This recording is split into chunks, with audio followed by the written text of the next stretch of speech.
18th, the meeting of the Seattle City Council. My name is Deborah Juarez. Madam Clerk, will you please call the roll? Councilmember Peterson. Present. Councilmember Sawant. Present. Councilmember Strauss. Present. Councilmember Herbold. Here. Thank you. Councilmember Lewis. Present. Councilmember Morales. Here. Councilmember Mosqueda. Present. Councilmember Nelson. Present. And Council President Juarez. Present. 9 present. Great. Looks like everybody's here. Moving on into our agenda, we have 2 presentations. Today, we have one proclamation sponsored by Councilmember Mosqueda proclaiming April 17th, 2023 as Cambodian Genocide Remembrance Day. This proclamation was signed last week, and today it will be presented. So first, Councilmember Mosqueda will present the proclamation, and then I will open the floor to for council members. And after council members make their comments, we will suspend the rules to allow our guests to accept the proclamation and provide comments as well. That being said, Councilmember Mosqueda, you are recognized. Thank you very much, Madam President, and welcome everyone. Thank you so much for being here and receiving this proclamation today. Today's proclamation honors the 48th anniversary of the Khmer Rouge regime seizing the Phnom Penh Cambodian city capital. The events on that day in 1975 led to the genocide of about 2 million people over a 4-year period, nearly a quarter of the entire Cambodian population. And we commemorate this day because of the resilience of the Cambodian community, the resilience, the pride, the power that the community has, not just around the globe, but right here in Seattle and in Washington State. The reason that Seattle City Council is taking on this proclamation today to honor our community is because Seattle is home to the largest concentration of Cambodian Americans in King County. And King County has the 3rd highest concentration of Cambodian Americans in the United States, signaling a multi-generational community, a community full of leaders and elders. This is our community here in Seattle, in King County, and in Washington State. And together, we recognize the resilience and strength, pride, and tenacity of the Cambodian community. The community that has worked together to reclaim a cultural cornerstone nearly exterminated by the Khmer Rouge regime, and to uplift this community here today. We honor them with this proclamation for all of the work that they have done on cultural, education, empowerment, and the resiliency that's here within our city borders and within our county. In honor of the community who enrich our city's culture through their own, it is an honor to recognize the Cambodian community and also to remember this tragic anniversary.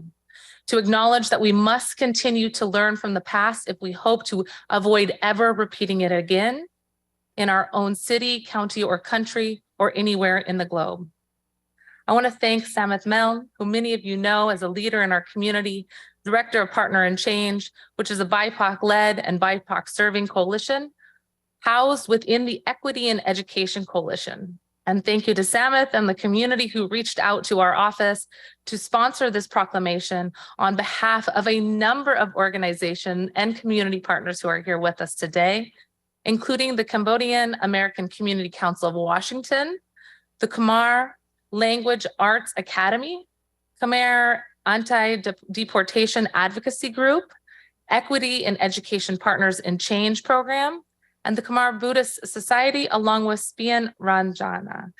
Thanks to my fellow council members for their signatures. And as you already heard, the mayor's office has also signed this proclamation today to support the community who are here with us today, the broader Cambodian American community, and to remember the Cambodian genocide so that we can all continue to fight against this type of hate and terror and continue to stay connected and support our Cambodian American community who are here with us, thriving and continuing to push for greater community connection.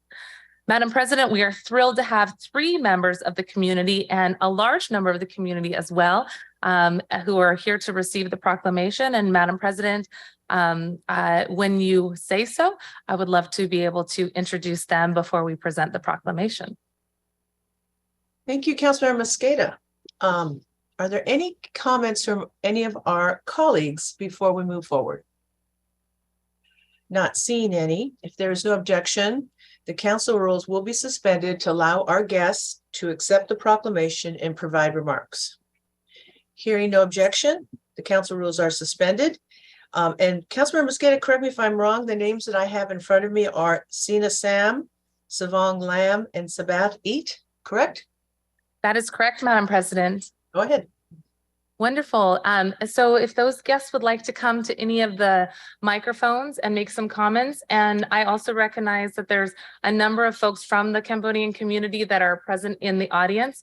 And so if the folks from the Cambodian community who are here to receive the proclamation, Madam President, if it's okay with you, if they stand to also be recognized behind these presenters, that would be great. Would the Absolutely. community like that? Okay. Thank you so much. Excellent. And thank you again for reaching out. I want to thank Melanie Cray from my office, who was able to work with the broader community as well to craft this proclamation in partnership with all of you. So Melanie Cray will be presenting the proclamation in just a moment as well. Welcome, Sina, Savong, and Samba. Testing, hello. Hello. Thank you. Thank you, councils and the city of Seattle for giving me this opportunity to speak. My name is Sambat Iet, and I speak on behalf of the Cambodian American Community Councils of Washington. Today, we gather to remember the 48th anniversary of the Cambodian genocide, a tragic event that claimed the lives of over 2 million Cambodians. It is a somber day, a day of reflections, a day to honor the memory of those who lost their lives and to recognize the devastating effects it had on the Cambodian people. But amidst the tragedy, the devastations, I see the resiliencies of my people. Here in Washington, with these thousands of families continue to thrive despite the challenges we have faced. We have become an integral part of working Washington's, helping put wings on Boeing airplanes, working in healthcare, educations, constructions, and of recent in governmental positions. And our businesses have been feeding Washingtonians amazing food, coffee, and especially donuts. I also see the rise of our second generations of Cambodian Americans, as witnessed here by many of our young leaders and organizations, my organization included. We are inspired by our elders, so we are committed to empowering, elevating, and strengthening the Cambodian American communities across Washington. As we remember this tragic event, we must also remember that the genocide was an attempt to silence our voices and our culture. But today, we stand together, strong, vibrant, and resilient. We are proud to be Cambodian American, and we're proud to be Washingtonians. In closing, I want to congratulate the council for proclaiming today as the Day of Remembrance. It is important that we never forget the tragedy that occurred 48 years ago. And we must continue to honor the memory of those who lost their lives. But we also must remember that despite the tragedy, the Cambodian people have shown remarkable resilience. And we are honored to have them as part of our community here in Washington. Thank you. Thank you. And I'll applaud now. Do we have another speaker? Yes, we do. Hello,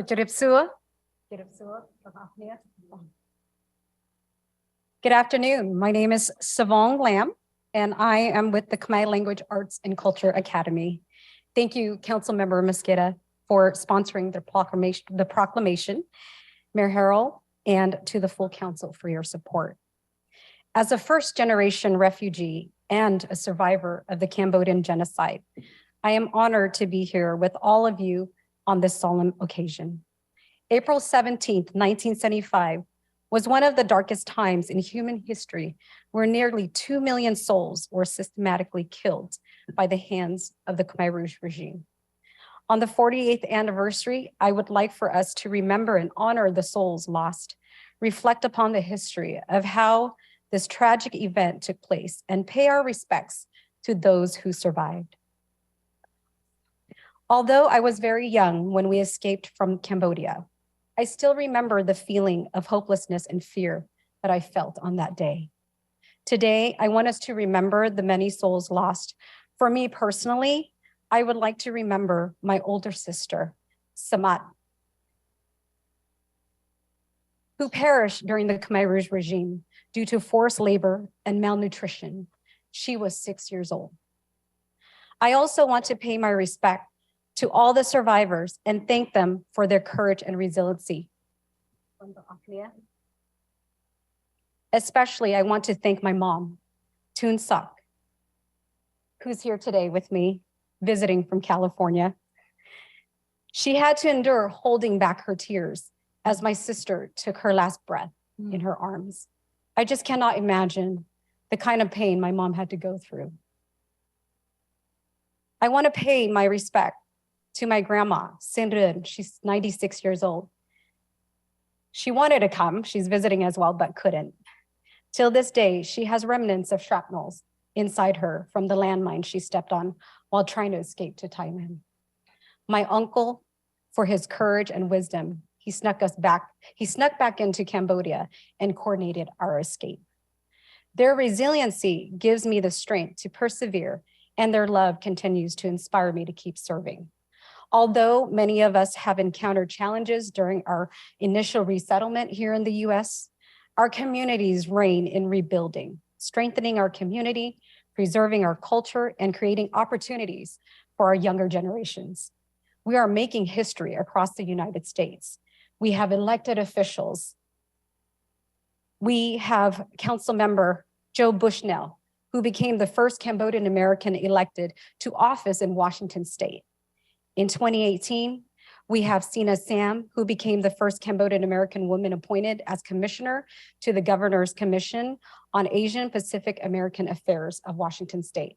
And most recently, Salong Chun, who became the first Cambodian designated as digital media manager appointee for the Washington State Office of the Governor.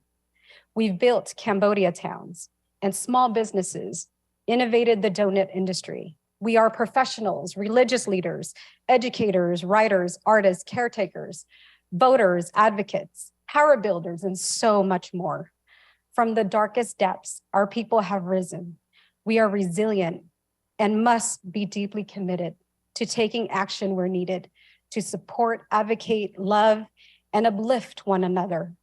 We must also be committed to preserving the Cambodian culture, a rich and beautiful culture that was once almost obliterated by the Khmer Rouge. We are only as strong as the community behind us, as fierce as our peers alongside us, as brave as those who have come before us, and as powerful as the youth that will take our legacy forward. Today's commemoration of the Cambodian genocide gives us an opportunity to remember and bring awareness so that it never happens again. We must also stand in solidarity against hate, racism, intolerance, and systems of oppression. We must never forget. Again, thank you, Councilmember Mosqueda, Mayor Harrell, and the full council for bringing this proclamation forward. We appreciate you. Thank you for your continued support.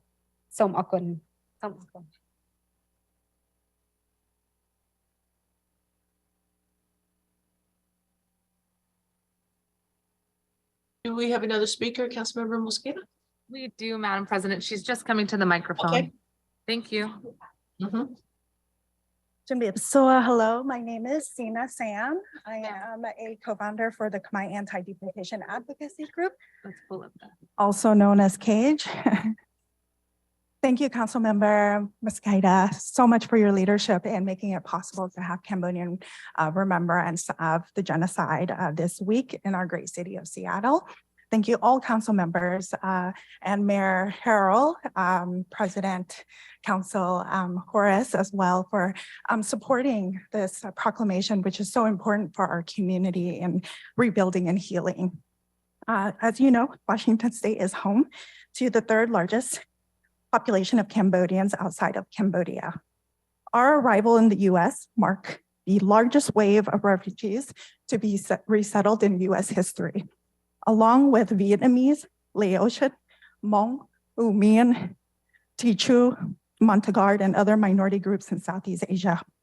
We recognize conflict and genocide are very difficult topics of discussion. It's always been difficult for our elders, survivors, and now our youth to be able to talk about these experiences because our community suffers from some of the highest rates of post-traumatic stress in the country. In a 2015 study by Psychiatric Services, they found that 97% of Cambodians in our community who were participants met the criteria for post-traumatic stress disorder, also known as PSTD. This rate surpasses those of the US population as a whole, which is at a rate of 3.5%, and US veterans, which is at a rate of up to 30%. And many of our families, as Savong mentioned, were resettled into under-resourced, failing communities facing some of the highest rates of poverty, incarceration, and now with poor educational outcomes, we are facing re-traumatization with the issue of deportations. These are just some of the historical and structural hardships our communities have faced. But despite all this adversity and trauma, Cambodians are resilient. We are deeply committed to taking action where we can to advocate, to love, to uplift, and to work with and build with our friends and our neighbors. As many of you know, Seattle is home to over 700,000 residents in King County. And King County as a whole has 202 million residents. Now, if you can imagine for a second, and I apologize for this visual, if everybody in Seattle, in King County, which is over 60 cities, if all of us perished overnight, of over 2.2 million people just gone. That's what happened in Cambodia between 1975 and 1979. This is why we fight to end all forms of family separation. As refugees, we know intimately the cost of war, genocide, mass detentions, deportation, and state-sanctioned violence. Learning from the communities that have come before us, the civil rights, the women's rights, the immigrants' rights, even indigenous sovereignty movements. As refugees, we know that it was through these past policy advocacies that our resettlement was made possible. One of the very last sermons Dr. Martin Luther King Jr. delivered was titled, "Beyond Vietnam, Break the Silence." Along with anti-war advocates, he argued for understanding and unity around the conflict of Southeast Asia and boldly spoke out against the secret invasions and bombings of Cambodia and Laos. Many Black civil rights leaders, in fact, flew to border camps in Southeast Asia to help our community safely immigrate, such as Bayard Rustin and Diane Nash. We understand the struggles and challenges these leaders have faced in bringing about change. So we owe a great deal to the leaders, this city, this state, who was one of the first to step up to accept refugees from Southeast Asia. And our allies, war veterans, who have also fought for and alongside our communities. Lastly, and most importantly, April is actually a month of celebration for our communities. It is Cambodian New Year. And it was meant to be a holy month that was interrupted because of conflict, because of war. And it almost destroyed our way of life. In Cambodian, we say, which means Happy New Year.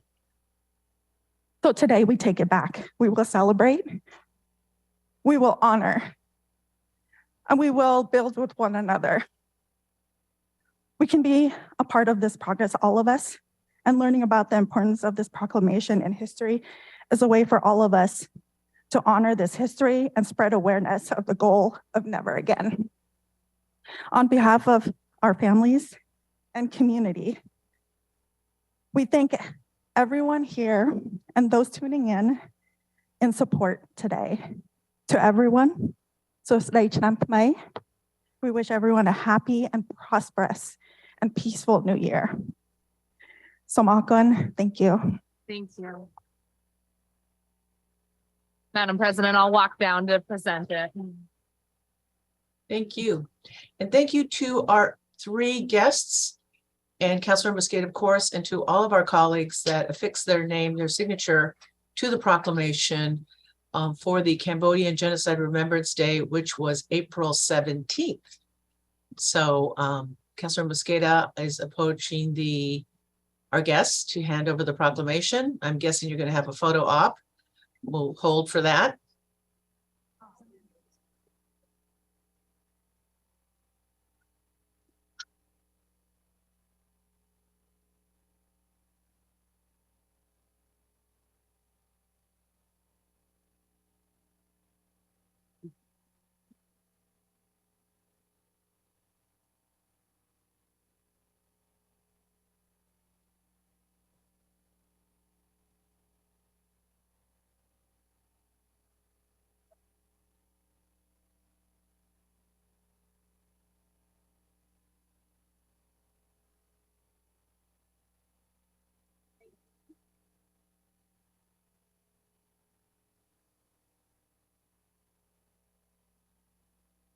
With that, I want to thank all the folks that came out today to support Cambodian Genocide Remembrance Day from 48 years ago. Such a tragic history. And as you shared from our last speaker, many Indigenous people have been the subject of brutal genocide, and that doesn't ever leave us. The historical trauma never leaves us. In fact, this Sunday, I will be with my colleagues in Department of Interior at the Tulalip tribe, meeting with elders who experience boarding schools. So this all kind of falls together. So thank you, Councilor Mosqueda, for having the proclamation, having the guests, and giving us a day to remember what these type of regimes do to Indigenous people simply trying to live their lives. So thank you. All right. With that, we will move on into our agenda to public comment. Madam Clerk, the last time we spoke, you said there were 30 remote speakers and 24 people in chambers, correct? Correct, Council President. Okay, so this is what we're going to do. We're going to start with the, everybody, please listen. 1 minute. Listen for the 10-minute ding, if you will. We hate cutting people off, especially the remote people that call in. It's *6, as you all know. So we will start with the remote people first. Is that what I said earlier? Now I'm trying to remember. No, well, let's do the opposite, because we have less speakers in chambers. So let's start with the in-person people first. And everybody in chambers, I normally don't announce this, but I will now. I'm under, since I'm a compromised person, I'm under supervision for long COVID. That's why I'm not out there. So we will start with the in-person folks. 1 minute. Please mind the clock, because at 1 minute you will be cut off. And then we will move to the remote speakers. So with that, Madam Clerk, I'm going to hand it over to you for the instructions.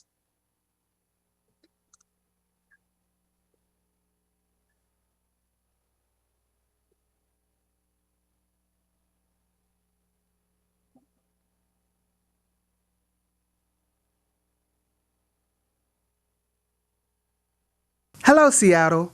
We are the Emerald City, the city of flowers and the city of goodwill, built on indigenous land, the traditional territory of the Coast Salish peoples. The Seattle City Council welcomes remote public comment and is eager to hear from residents of our city.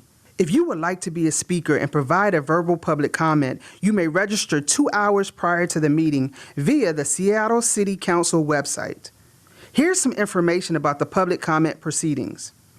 Speakers are called upon in the order in which they registered on the council's website.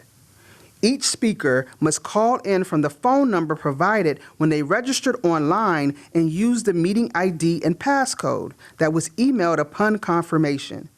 If you did not receive an email confirmation, please check your spam or junk mail folders. A reminder, the speaker meeting ID is different from the general listen line meeting ID provided on the agenda. Once a speaker's name is called, the speaker's microphone will be unmuted and an automatic prompt will say, "The host would like you to unmute your microphone." That is your cue that it's your turn to speak. At that time, you must press *6. You will then hear a prompt of, "You are unmuted." Be sure your phone is unmuted on your end so that you will be heard. As a speaker, you should begin by stating your name and the item that you are addressing.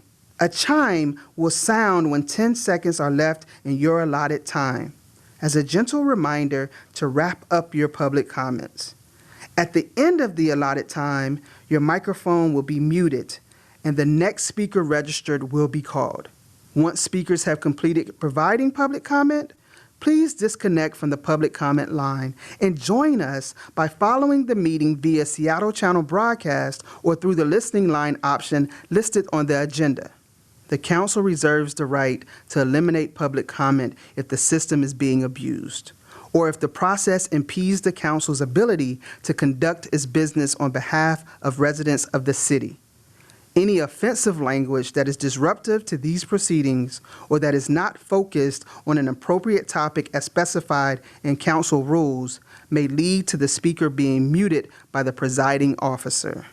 Our hope is to provide an opportunity for productive discussions that will assist our orderly consideration of issues before the council. The public comment period is now open, and we will begin with the first speaker on the list.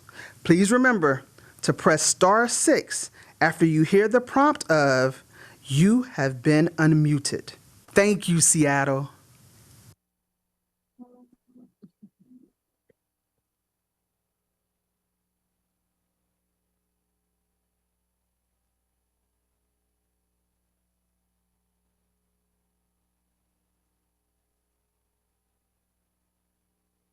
The first in-person speaker is Jessica Ray.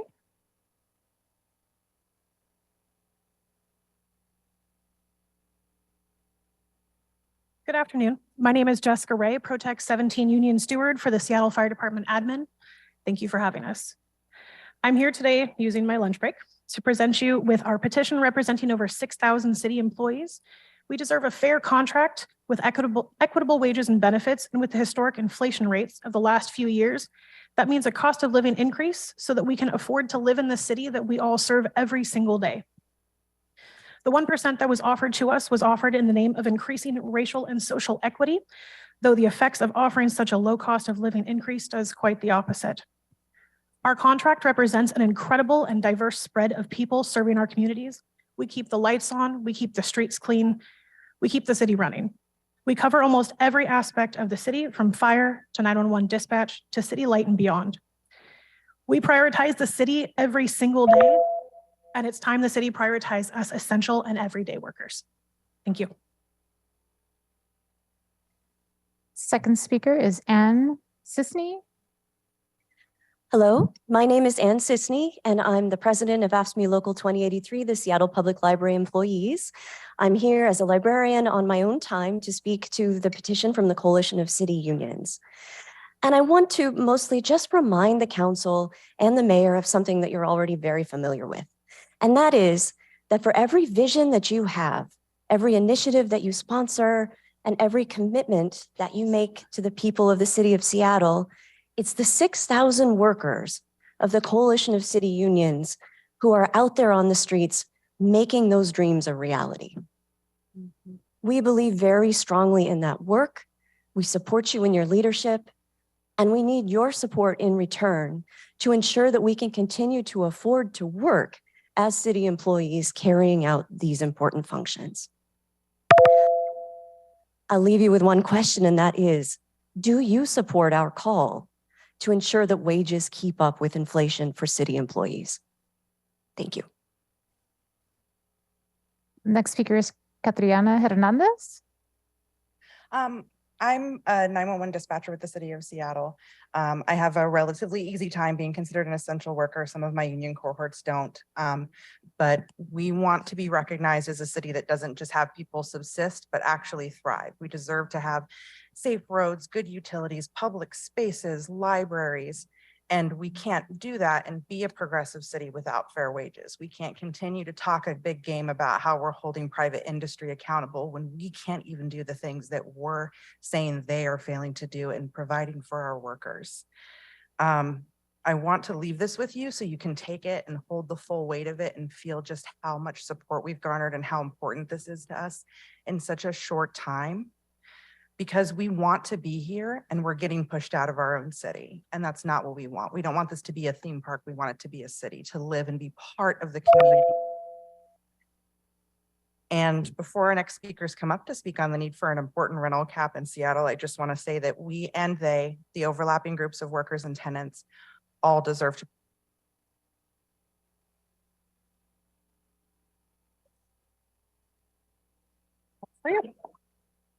Next speaker is Marshall Bender.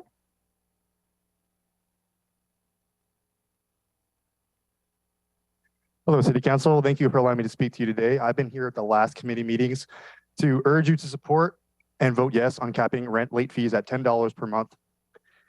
No landlord needs an extra $40 a month, and Councilmember Nelson's amendment to make it $50 a month is, just asinine.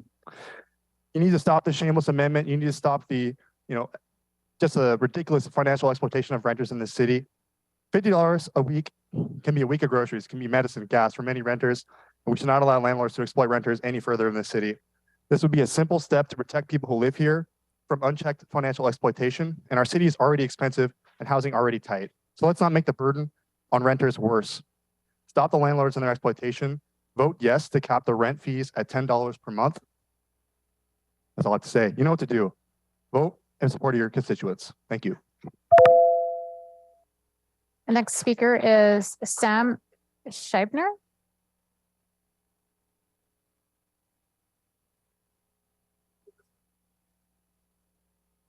Hello, my name is Sam Scheibner. I'm a member of the IATSE Stagehand Union Local 15. I urge all Dems on the City Council to reverse the regressive amendment watering down the late fee cap from $10 to $50. We demand that council members vote yes on the amendment to bring the late fee cap back to $10. I recently had to endure a rent increase, and during the transition period, their automated system undercharged me. I had the money, but the next day I received a 14-day notice that I had to pay the difference or be forcibly evicted. Landlords get 15-day grace periods on their mortgage payments. Renters don't. We have to fight this hard just to keep the fee at $10. I had the $50, or I had the money for the difference, but I did not have $50 for a late fee. That would have been a week's worth of meals. Renters need to stand in solidarity with each other. Thank you very much. Next speaker is Kate Wilson.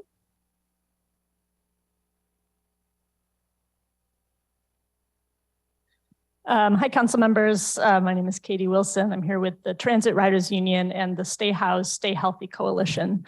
In 2021, the Stay House, Stay Healthy Coalition came together to try to fight for housing security during the COVID-19 pandemic and beyond. The coalition comprises over 50 community groups, faith groups, labor unions, service providers, all coming together to try to pass stronger protections for renters in jurisdictions around King County. We strongly support, the whole coalition strongly supports this $10 cap on late fees and also banning notice delivery fees. We ask the council to vote yes on the amendment to bring this legislation back into its original form, capping late fees at $10. Let's see, Auburn and Burien have both done this. Seattle can too. Let's get it done. Thank you. Alicia Burton,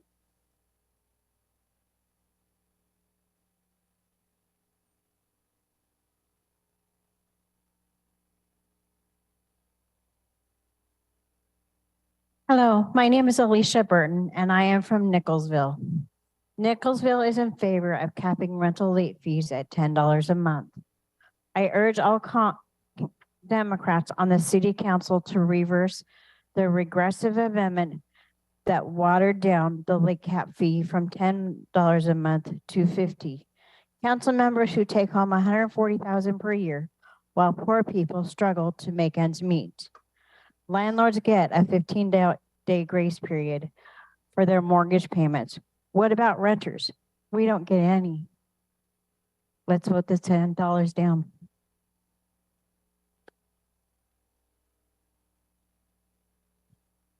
Kate Rubin,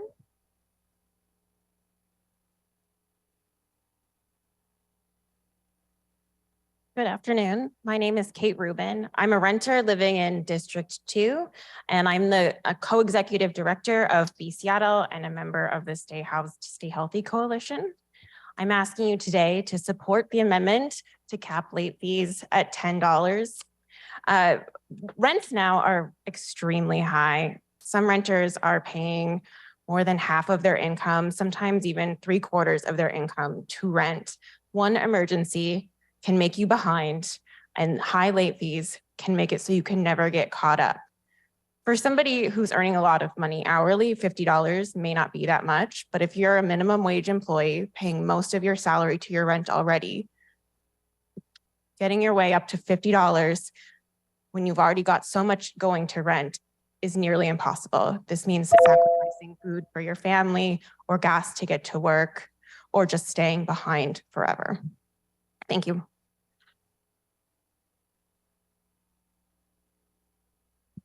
Gwendolyn Hart,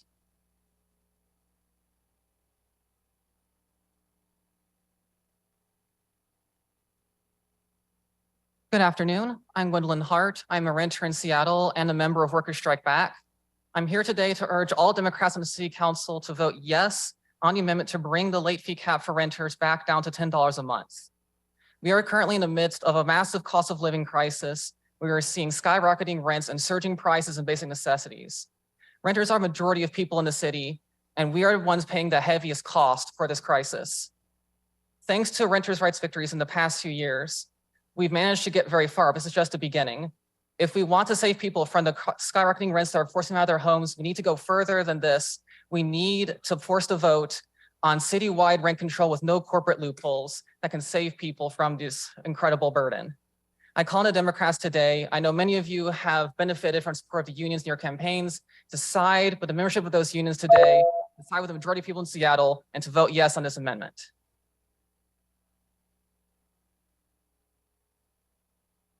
Andra Kranzler, Good afternoon, council members. It's great to be here. I'm the directing attorney at the Tenant Law Center and former council member staffer. And I worked really hard on some housing policy stuff. And since I was 20, I've been working on housing policy stuff. At the Tenant Law Center, my team has answered 192 renters' calls from the city of Seattle. This time last year, we answered 99.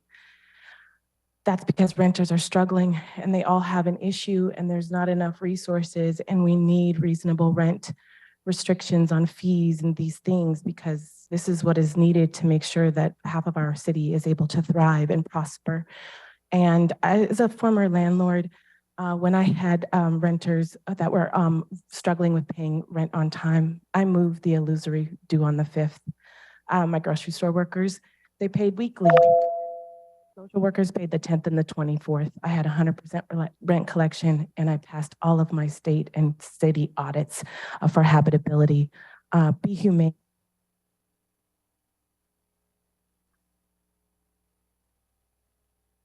Amitra Friedman,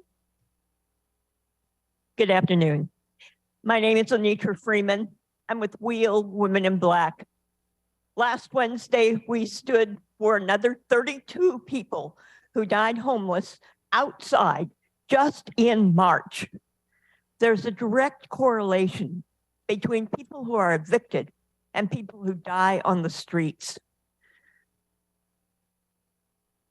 A late fee does, by the way, we stood wrapped up in red tape, just like a lot of the efforts to help are. There's a direct correlation. Yeah. Late fees do not contribute to people paying their rent on time. They do contribute to people being evicted into despair and dying.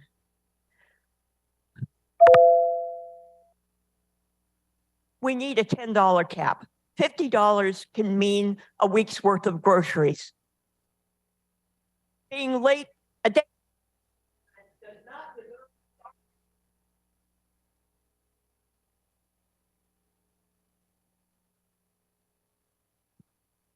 Ken Olendorf?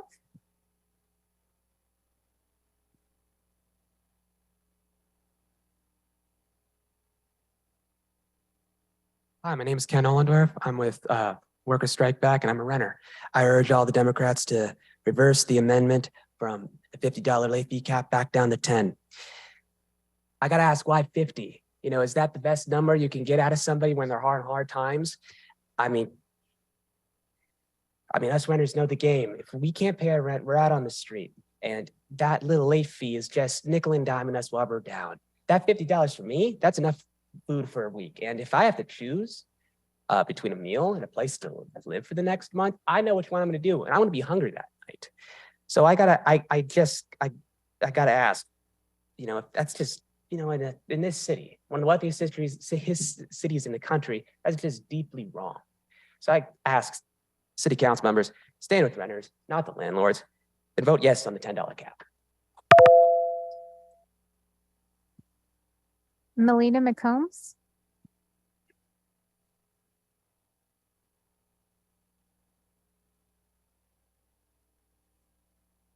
Hello, my name is Melina McCombs. I'm from the Elders Renters Organization of Seattle, and I live in District 2. We've heard how the $10 late fee is being, it was 50, now it's, it was 10, it's now 50. It is too much. I understand the idea behind penalties. It's supposed to help people just not be late on their rent. But the problem with this kind of a penalty is when it gets higher than 10, it's too much and is not so much more a penalty as it is, it becomes a harassment in a way. When you only have minimum wage or living on Social Security, it's not enough to live on. From the perspective, $10 is a lot to me. We need to cap it. We need to cap it. It's just too much. Thank you. Natalie Bailey?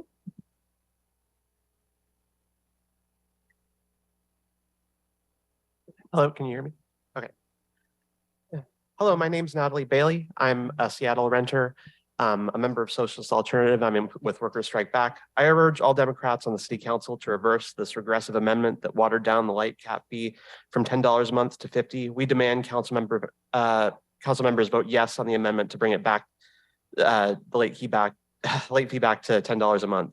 I also stand in support with public sector union members and PCC workers who are fighting to be able to live in the city that they work. I think that this is a really important fight to be able to do that. And the only reason that we're here is because of the strength of the movement that has already won so much, and that we need to be able to push that forward. We can't allow this to be $50. It's an onerous amount. It's one that I can't really afford. And I think that this really shows that, well, I think the Democrats who have said that they will vote yes on this, we need a working class party of our own. We can't rely on the strategy of just counting on the Democrats. We need to have a movement that will fight for rent control with no corporate loopholes. Thank you. Don Creary?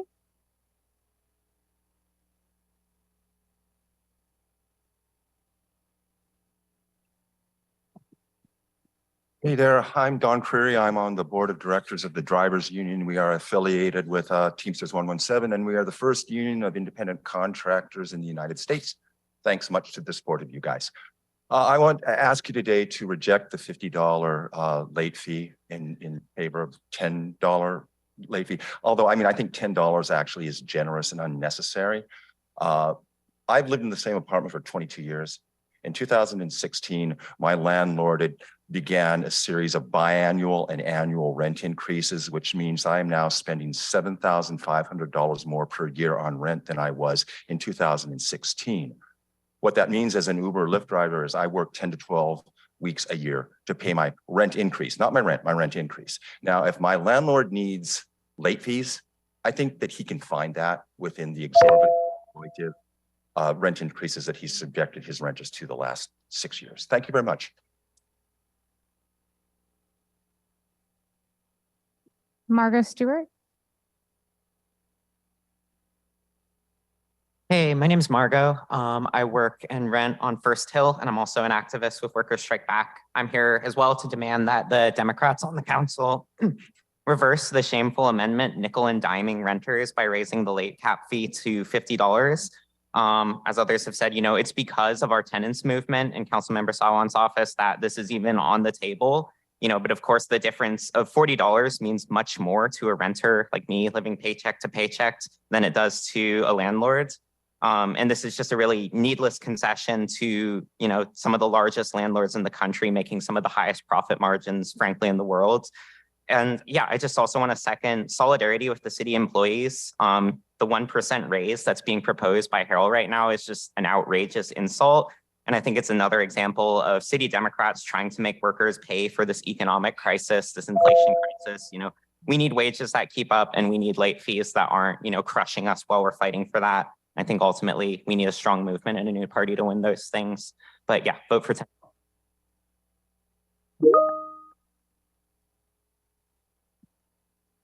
We have Eric Torres.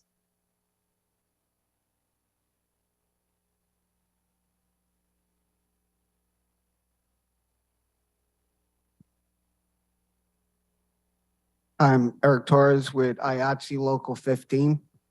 I'm here today to ask you to cap that rental fee to $10. I work for a decent wage, right? But right now, I've been hurt for 6 months. I've been able to work. I'm barely making it.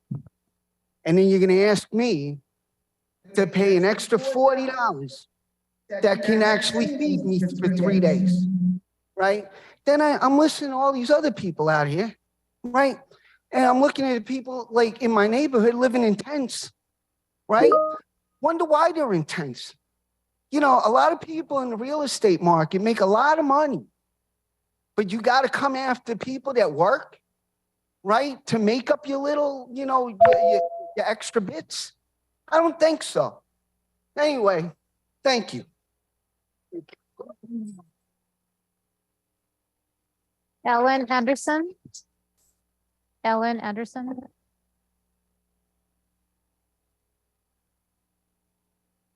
Hello, my name is Ellen Anderson. I'm a renter in District 2, organizer with Workers Strike Back, and I am here to urge all council members to reverse the incredibly regressive pro-corporate landlord amendment that waters down the late cap fee from $10 to $50 to $10 a month. You know, we demand that the city council members vote yes on this amendment to bring this late cap fee back to $10. Who do you stand with?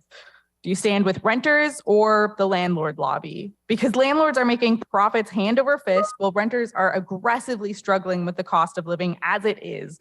I cannot understand why you would make the choice, the active choice, to add this additional burden to your constituents. In addition to this, we need to organize to fight back against the insane cost of living and win back rent control. I also just want to say that I absolutely stand with union members and PCC members. This absolutely has a direct tie. If you support labor, if you support workers, you have to support this legislation. Thank you.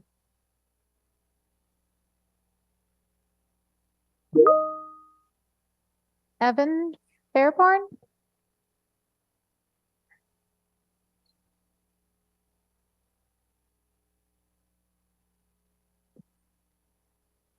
Hello, my name is Evan Fairborn. I'm a member of SEIU, Service Employees International Union.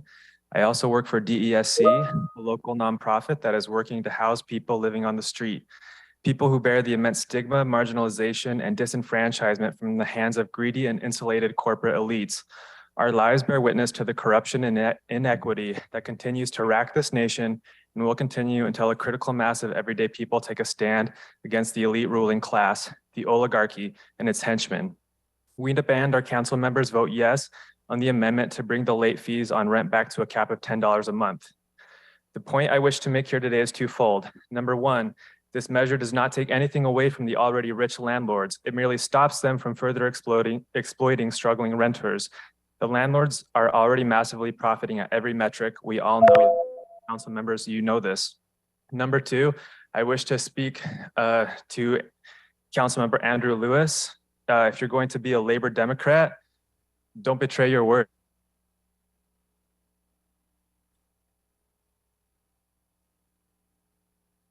I believe it's Aiden Carroll.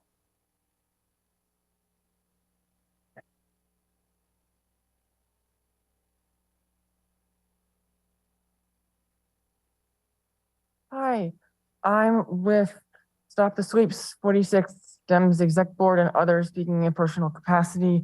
I'm in D6 where evictions recently killed someone. UC Stolzig, say her name.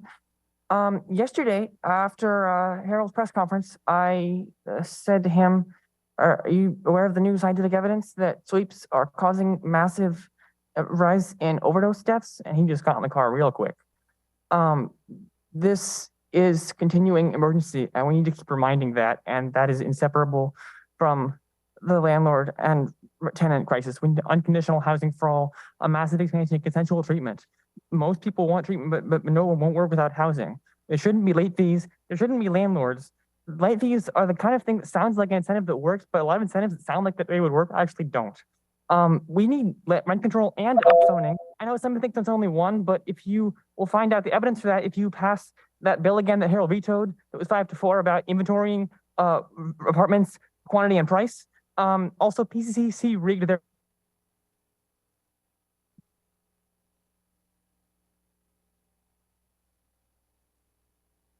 Kyle Graham.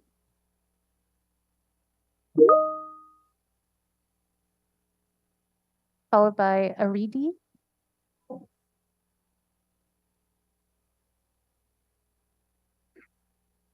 My name is Kyle Graham. I'm a renter, an Uber driver, an activist, and social that currently in Andrew Lewis district of New Block here. Madam Clerk, I think we need to have the speaker either speak up or because we're not getting a sound here. At least I'm not. I will restart the time. Thank you. You hear through this one better? Yes, thank you. My name is Kyle Graham. I'm a renter, an Uber driver, an activist and workers strike back, and currently in Andrew Lewis's district, a few blocks from here in a low-income apartment. Councilmember Lewis, I urge you to keep the bill's original $10 cap and reverse the amendment, watering it down to $50. I, like many others in my building and in your district, are still paying monthly to cover missed rent over the time of the pandemic. This amount is not always easy to pay, and the time it takes to come up with that money can cost me $100 more in late fees, which creates a cycle of debt for struggling renters. A $10 cap would relieve pressure on those of us already struggling. That $40 is a drop in the bucket for landlords who are making insane profits already. And maybe it isn't a lot for you, but for people like me, that amount can really make a difference with cost of living rising due to inflation. During your last election, my neighbors canvassed our building in support, people who are now also struggling to keep bills paid.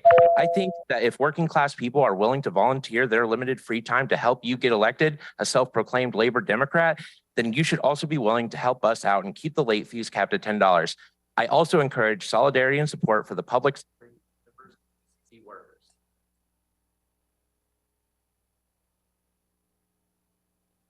Next speaker is Aridi. I'm sorry if I'm not pronouncing that correctly. Aridi? Thank you.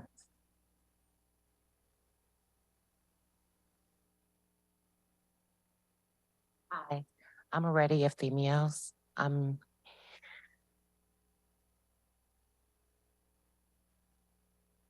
a resident of Seattle Housing and Resource Effort Share at the North Minister Presbyterian Church. Okay. Anyways, I am here today to urge you to continue this strong advocacy by supporting legislation that enforces a $10 cap on late fees. Other cities like Auburn and Burien have already implemented a $10 cap, and it is time for Seattle to do the same. The wealth disparity between landlords, even small landlords, and the average renter in Seattle is vast. The loss of late fees will not impact most landlords at all, but it will make a dramatic difference for renters. Excessive fines and fees are well known to be punitive towards those already in poverty.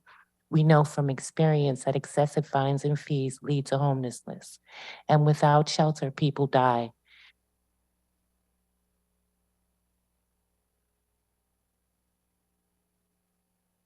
Mara Sethi.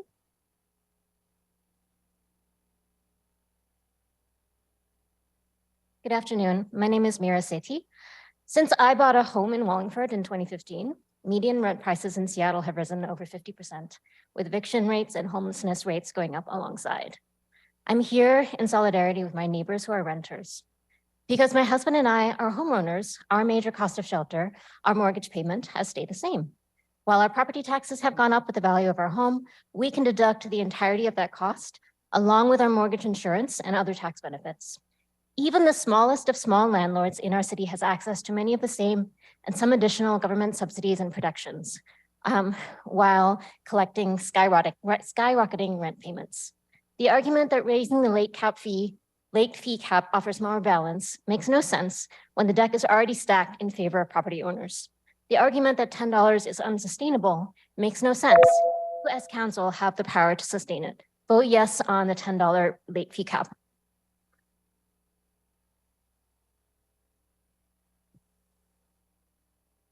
Naishin Fu. Good afternoon, council members. My name is Naishin. I live in District 6, and I'm a homeowner and a landlord of a condo. I'm a member of Tech for Housing and the Stay Housed, Stay Healthy Coalition. Please vote yes today to cap late fees and vote yes on the $10 amendment. The impact of predatory fines and fees trapping individuals in long-term debt and poverty is well known across sectors. The federal government just proposed lowering credit card late fees from the current maximum of $41 to $8. So clearly there is a material difference between those two values for someone who's already struggling to pay their bills. We should do the same with rent late fees. As a landlord, I want to make it easy for my tenants to pay their rent, and I believe that allowing high late fees only gets in the way of this. I do not believe that the late fee in practice serves as an incentive for the majority of renters because most people who are late on rent aren't able to pay. Please listen to the voices of the renter voices here today and vote yes to cap late fees at $10. Thank you.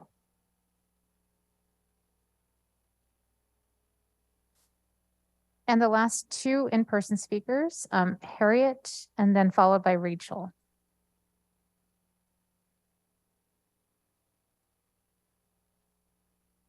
Good afternoon. My name is Harriet Julie Saslow, and I'm with Nicholsville North Lake.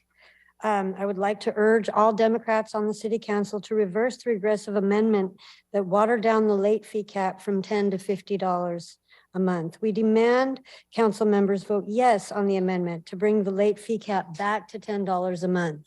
I became homeless because of late fees that I could not afford to pay at a minimum wage job.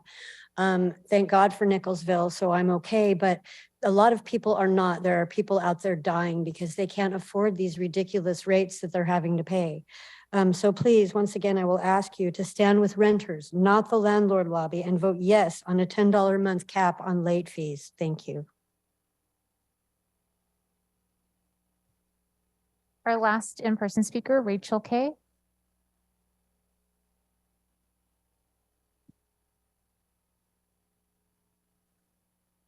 My name is Rachel Kay. I'm affiliated with the Democratic Socialists of America. And last month, my friend named UC Solstice was murdered by King County sheriffs because she couldn't afford to pay fees totaling $6,000. And this was in a building that was essentially a slum where sewage backed into UC's bathroom, and there was cockroaches and cracks in the ceiling. Regardless, landlord's profit is apparently worth more than human lives. Over 300 people died in the streets from homelessness this year, which is a record. And we have landlords pleading poverty despite the fact that there are 4 homes for every unhoused person. Please cap late fees at $10 an hour, $10 per infraction.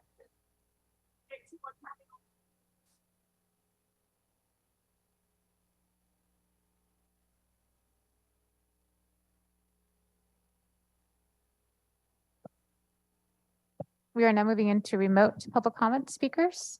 Great. Let me just share this one more time for our remote speakers. Do we still have 24 on the line, Madam Clerk? It was 30, Council President. 30? Oh, okay, you're right, 30. I apologize.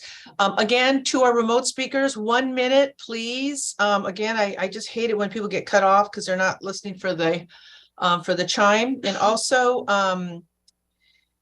when you speak, it's 1 minute, listen for the chime and press *6. Okay, with that, Madam Clerk, go ahead and start. Our first remote speaker is Zoe Amer. Hello, my name is Zoe Amer. I'm a medical industry worker with Workers Strike Back. I thank the City Council Democrats who have publicly committed to voting for the amendment to bring back the $10 cap on late fees for renters, and urge all the Democrats who have not to do so. It's disgraceful to see in a city with an affordable housing crisis and ever-increasing homelessness, Democrats on the council trying to wring as much profit as they possibly can for corporate landlords out of working class and struggling people. The point of this legislation should be to get struggling people back on their feet so that they can make rent in the future, not to punish someone and send them spiraling into housing insecurity. If you feel the same, you should join Workers Strike Back. We brought this legislation to the table on the strength of our movement. We need to keep pushing forward for $10 late fees and rent control with no corporate loopholes. Thank you. Our next speaker is Sonia Ponath. Hello, my name is Sonia Ponath. I've been a landlord and property manager for many years, and I support Councilmember Sawant's legislation, capping the fees at $10 a month. My family and I have never charged any late fees. We know that renters have a lot of incentive to pay rent on time. Mainly, they don't want to get evicted, and we want good long-term renters to stay. But we can't rely on a few good landlords as sufficient protection for renters, because we know the powerful landlords will always use every chance they get to squeeze more profit from their tenants. And in this case, a landlord lobby convinced 3 council members without any data to support Councilmember Nelson's regressive amendment of a $50 cap. So I urge all Democrats on the City Council to reverse that by voting yes on the amendment to bring the late cap fee back to $10 a month. And I do appreciate those who already announced that. Landlords are not struggling, that's laughable. I can say that there's no shortage of landlord voices out there. The whole system is in line with them.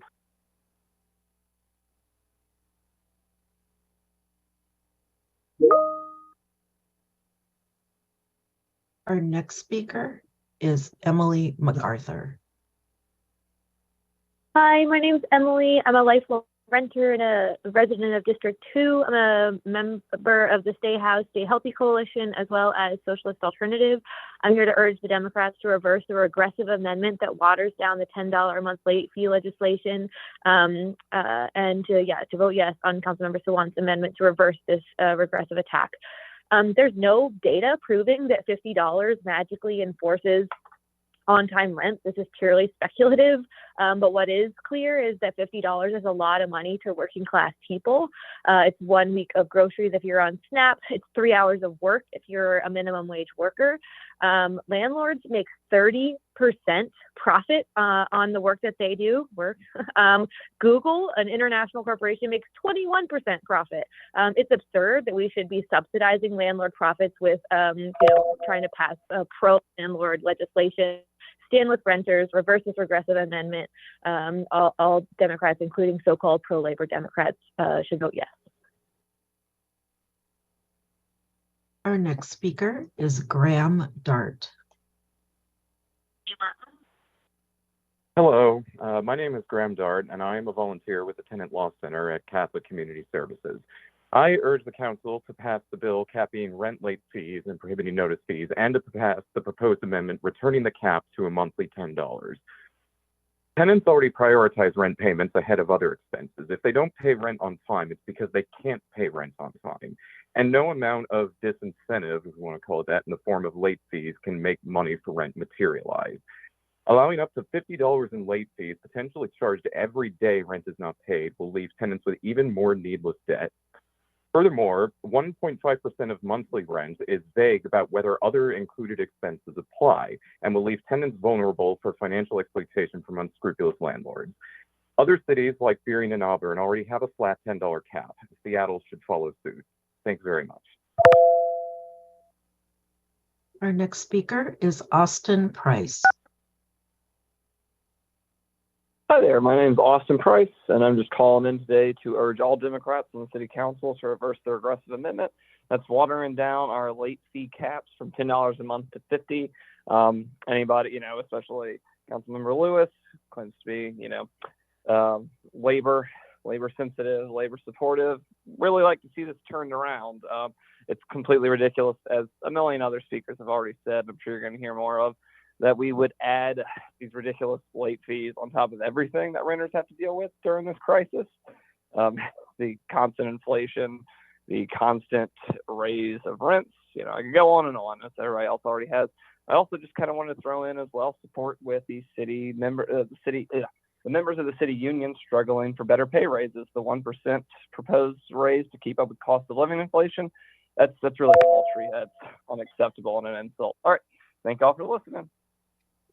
Thank you. Our next speaker is Barbara Finney. My name is Barbara Finney, a homeowner in solidarity with Seattle renters. I organize with Workers Strike Back, and I'm a delegate to the MLK Labor Council for American Federation of Government Employees, Local 3197, which represents the healthcare workers of Seattle, VA. Today, on behalf of Local 3197, I urge you council members to vote yes on Councilmember Sawant's amendment to bring the late fee cap back down to $10 a month. This is a labor and workers issue. AFGE 3197 urged this council to provide protection to all renters in 2019 in support of Councilmember Sawant's rent control legislation. Today, the message is cap the late fee on rent at $10. Solidarity with Seattle Public Sector Work Union members in their fight for a fair contract with Seattle. I hope Councilmember Lewis reverses his very bad vote in committee and votes today in favor of the $10 cap on late fees. Thank you. Our next speaker is Phoenicia Zhang. Hi, council members. My name is Phoenica Zhang, and I'm calling from solid ground to voice our agency support for the proposed amendment to restore the $10 late fee cap.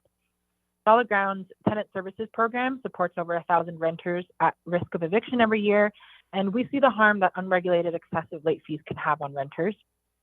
For example, one of our tenant counselors recently served a Spanish-speaking family where both parents lost their jobs, and when the household started to fall behind on rent, their landlord charged them $120 per day for late fees. It's clear that we need to limit excessive late fees, and for renters that are struggling to meet their payments in the first place, a late fee of $50 rather than $10 does not change their ability to pay. A $50 late fee is not more incentive, it only penalizes our most vulnerable renters. I'll also echo a point that an earlier commenter made about how the percentage fee calculation of 1.5% to create some confusion and inconsistency in how it's implemented. Does this include parking, pet rent, other fees? So thank you all for listening to all the. Thank you. Our next speaker is Laura Lowe.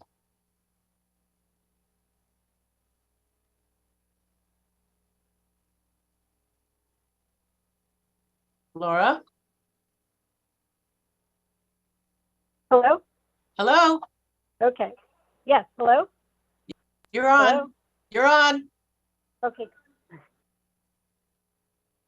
Hello, Council. I'm a little rusty. I haven't done this in a while. Please support the $10 cap on late fees and go further over the coming months. to get rid of junk-free fees like $75 notices for planting flowers on your balcony, and let's fix up that RRIO program to get it working again. Being a landlord is a luxury. Being a renter means struggling to have a stable home. I'm a renter with a lot of generational wealth near Inner Bay and D7. And a few times over the last year and a half, my landlord texted me and my neighbors asking us why our rent was late. Both times it was because he was in a timeshare in Hawaii. And so when he returned, his mail had delays. It was not any of our faults because of his timeshare that he can afford because he's a landlord. I make $31 an hour. A fifth of my paycheck goes to healthcare costs. My rent is $16.50 for a one-bedroom. I am rent burdened. The only reason I can live in Seattle is because my parents are wealthy. Renters need stable homes to stay healthy. Kids do better in school and they can stay in the same school year after year for their emotional well-being. Thank you. Our next speaker is Bailey Griffin.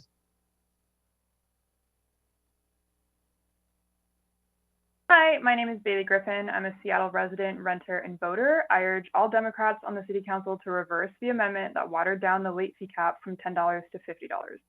The extra $40 makes no difference to corporate landlords and can be the difference between a renter eating or facing eviction. It's inhumane that so-called labor Democrats would vote to force people into these situations and continue to uphold a system that charges fees for being poor. Vote yes on the amendment to bring late fees back to $10 a month. Thank you. Thank you. Our next speaker is Sarah James.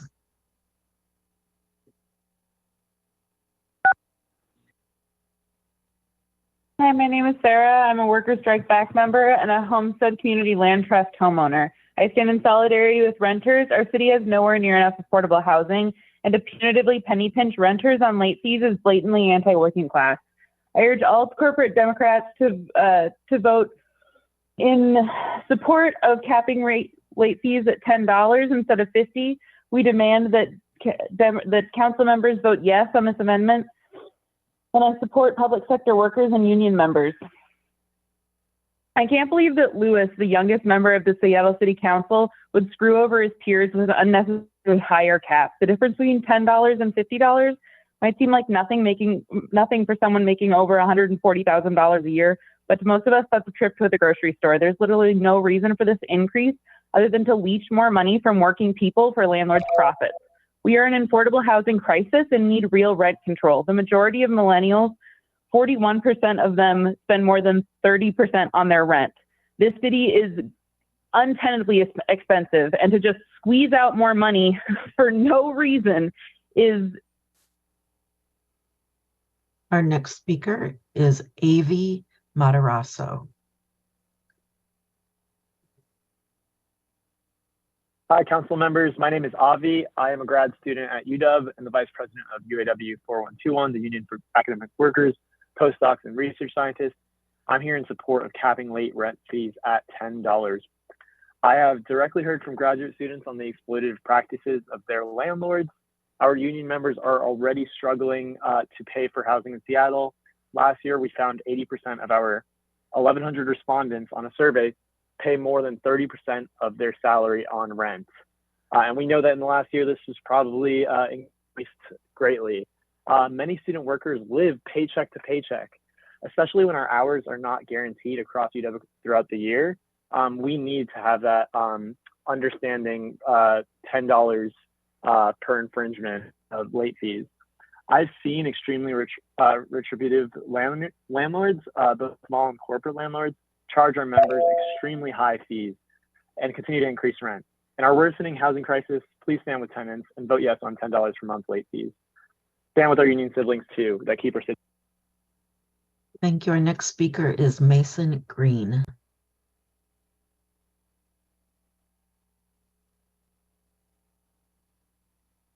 Mason?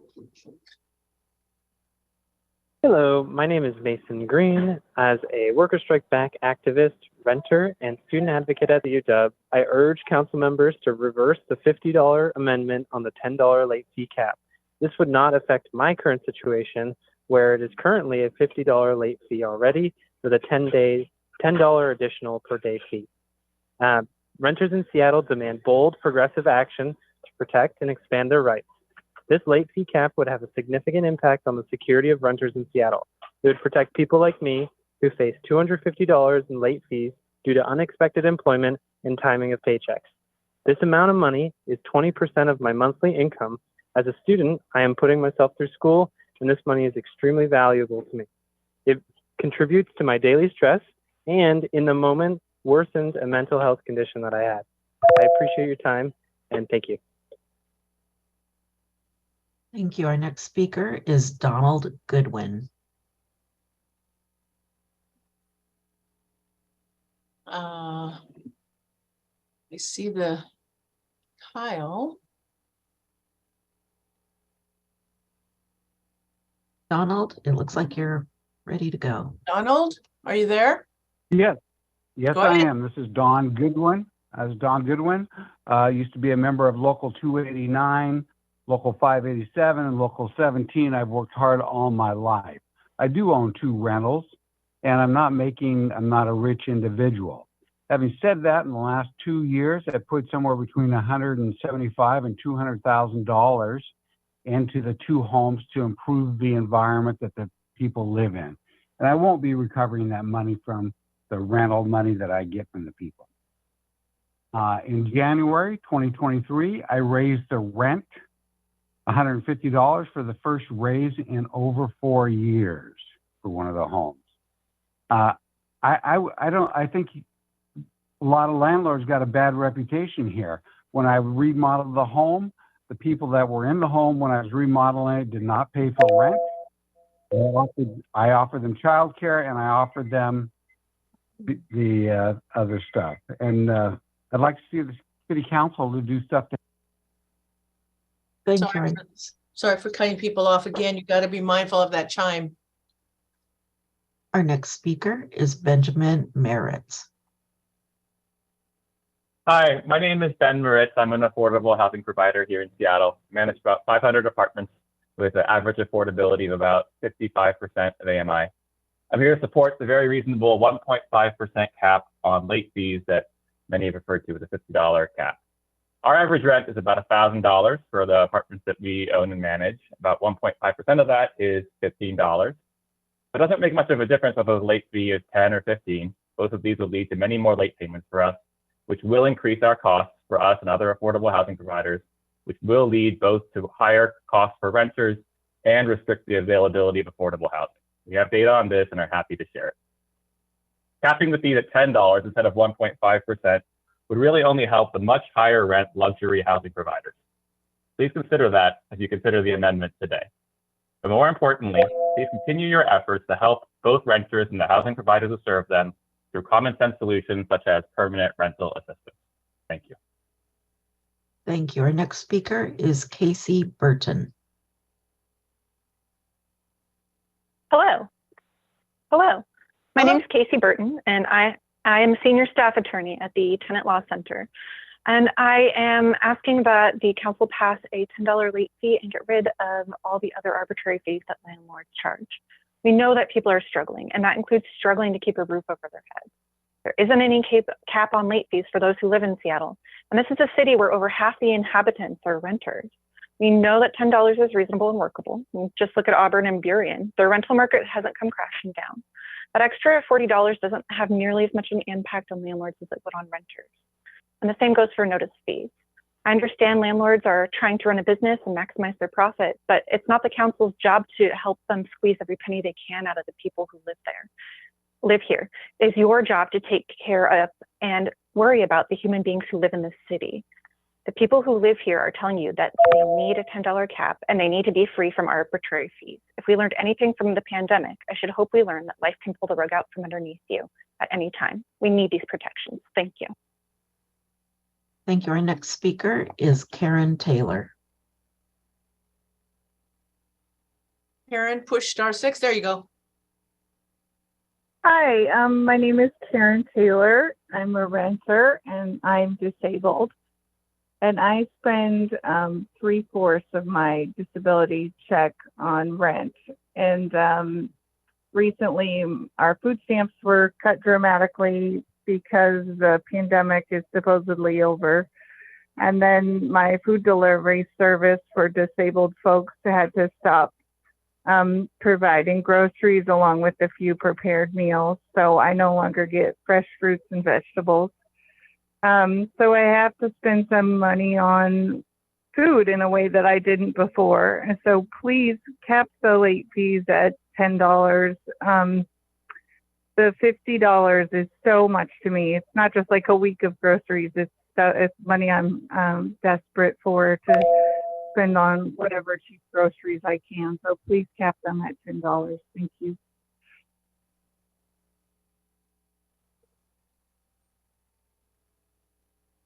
Our next speaker is Jacob Brululo. Jacob, *6. There you go. Hello, my name is Jacob. I live in District 2. I spent 2.5 months this winter homeless. It was because of late fees on rent. Please keep it down to $10 a month. That's a lot of money. Also, the homeless encounter, or the facility that's built at 128th and Aurora needs Seattle City Light to come hook up electricity so that it can open. There's like 40 units in there. Thank you. Thank you. Our next speaker is Quill Freitas.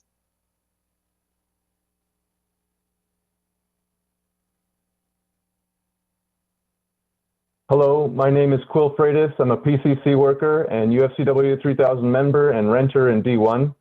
Council members need to vote yes to cap late fees at $10 a month. Renters and union members won't forget how you vote today. As grocery workers, we haven't forgotten that the majority of this council voted to cut our pay by $4 an hour when you repealed hazard pay. And only council member Sawant fought for us repeatedly. On Sunday, Councilmember Strauss spoke at our union's rally. We confronted him afterwards and he ran away and want him to know that we're not going to stand idly by and let you ride our coattails to an election after betraying us. And finally, PCC workers make minimum wage. We're fighting for a $25 an hour living wage, cost of living adjustments, full staffing, and a single wage scale across PCC stores. Thank you. Your next speaker is Amy Kangas. Hello, my name is Amy Kangas, and I'm a social worker at the Housing Justice Project. I'm calling in today to ask for the council to pass the late fee cap and to reverse the amendment that raised the cap to 1.5% or $50. A $10 late fee cap has already been successfully implemented in other cities like Auburn and Berrien. Seattle renters deserve the same protection. I have seen many rental ledgers with shockingly high late fees, up to hundreds of dollars each month. This perpetuates a cycle of debt that can be extremely difficult for tenants to get out of. Late fees are not necessary as an incentive to encourage people to pay their rent. The threat of eviction and homelessness is more than enough incentive. Please stand up for renters today and pass the late fee cap at $10 per month. Thank you. Thank you. Our next speaker is Joanna Schaffler.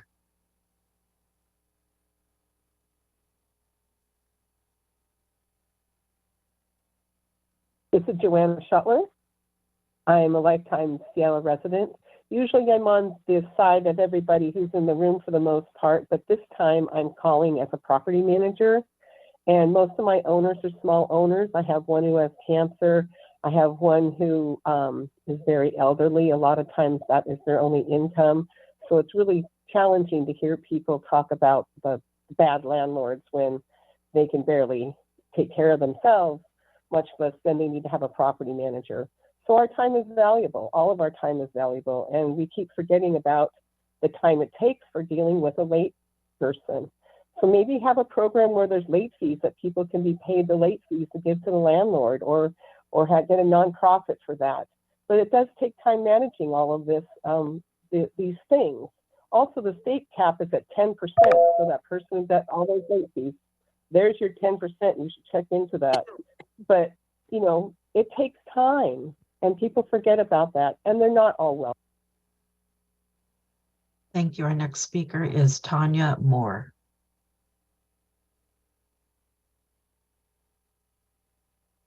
Go ahead, Tanya. Hi, my name is Tanya Moore. Hi, my name is Tanya Moore. I am the co-executive director of Be Seattle, and I'm calling to demand and graciously urge that the limit for $10 on late fees be put back and voted on in this amendment, as well as focusing on stopping arbitrary late fees or other fees, notice delivery fees for tenants. We appreciate the support that we've been given in other times, and for those renters in Seattle who are currently living and paying more than 30% of their income for rent, anything above $10 is detrimental to their existence and their ability to live a flourishing and healthy life in Seattle. Thank you very much. Thank you. Next speaker is Devin Glazer.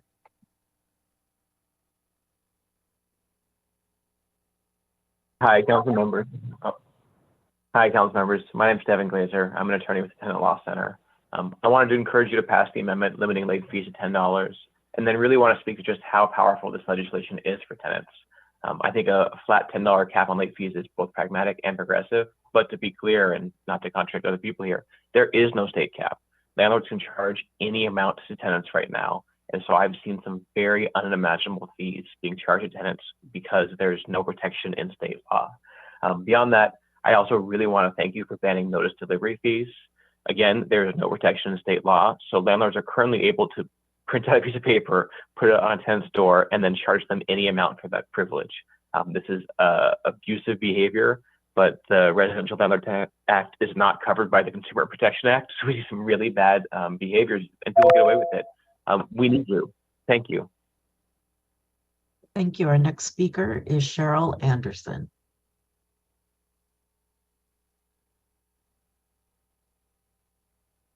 Hello, my name is Cheryl Anderson, landlord in King County.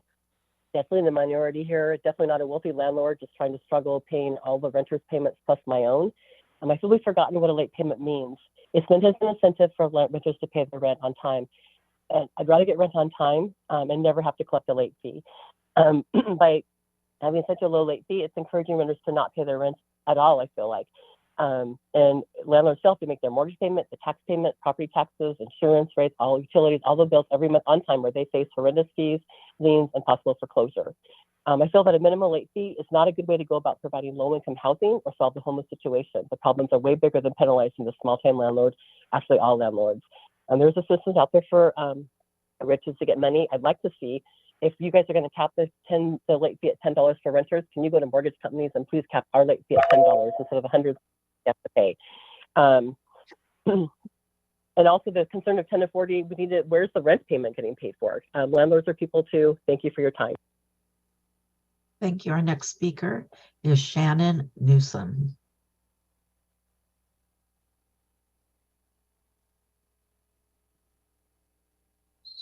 Shannon, *6.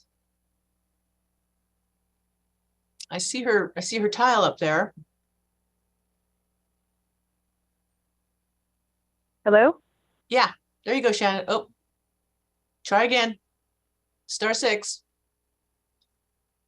There you go. I am unmuted. Okay. Yes. Go ahead. Hi, Shannon Newsom. Shannon Newsom, I'm a renter, currently in low income. I support keeping the late fees at $10, and the arguments other people have presented make sense to me. I don't need to repeat them.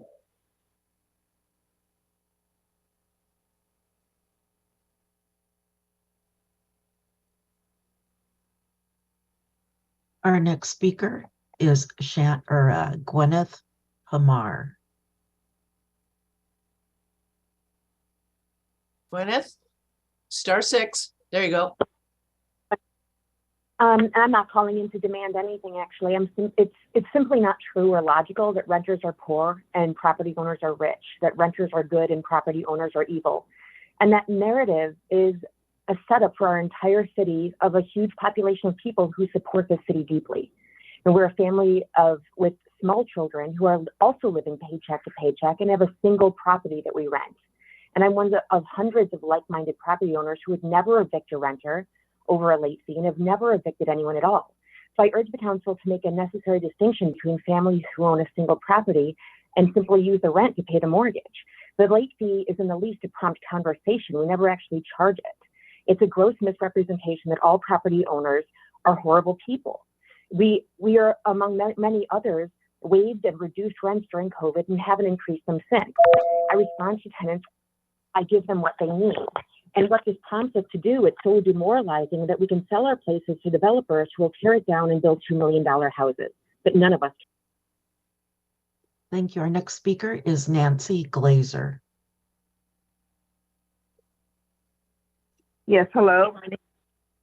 My name is Nancy Glazer. I have the good fortune of being a homeowner in the city of Seattle in District 2. And as this discussion has come before the council, I decided to look at my mortgage statements and try to figure out what kind of late fees I would have to pay if I don't pay my mortgage. And in fact, I don't get any late fees. There's a 15-day grace period, which I think all people have. And the fee that I would have to pay is only $39. It's a one-time fee. And we are so privileged as homeowners to be able to be buying our homes in this city as opposed to renting. Some friends are moving here that are going to rent in my neighborhood a home less than mine for twice as much as I pay in my mortgage. So I urge you all, council members, who probably all are buying your homes if you don't own them already, look at your bank statements. You have a 15-day grace period. You probably have a late fee less than $50 and limit the fee to $10. Thank you. Bye. Thank you. Our next speaker is Jake Thonis. Hello, council members. My name is Jake Thonis, and I've been a Seattle renter for over 20 years now. I'm here to support the amendment to cap fees at $10 a month as originally planned and to ban notice fees. Over the last year, I've received two $75 notice fees stated for preparing and giving notice that the plants on my balcony needed to go despite my lease allowing them. $75 for printing a piece of paper and taking it to my door twice, despite contradicting my lease, despite charging monthly rent to cover administration of the property. Being a landlord is a privilege, not a human right, like housing is. These notice fees are predatory fees that landlords simply charge because they can, and today's market appears to be amplifying rather than correcting for them.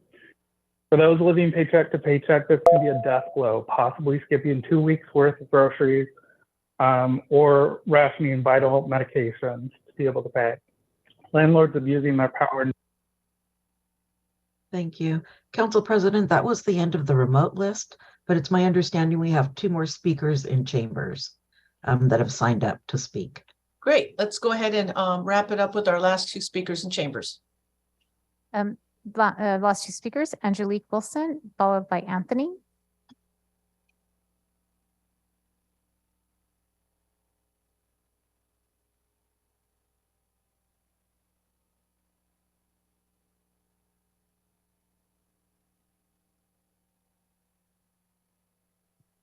They are coming to the podium.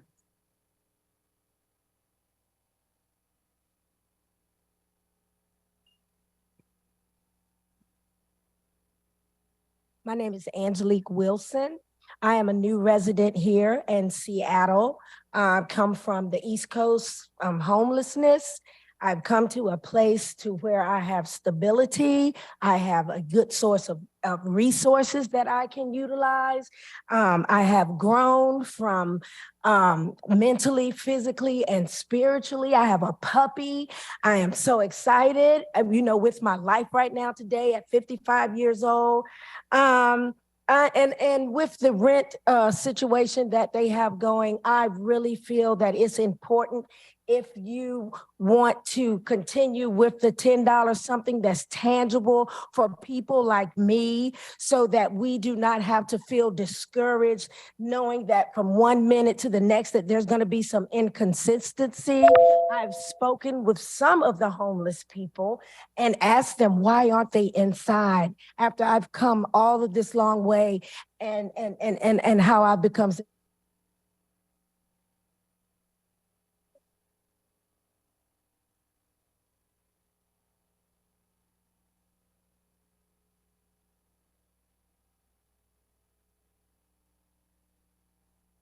Anthony?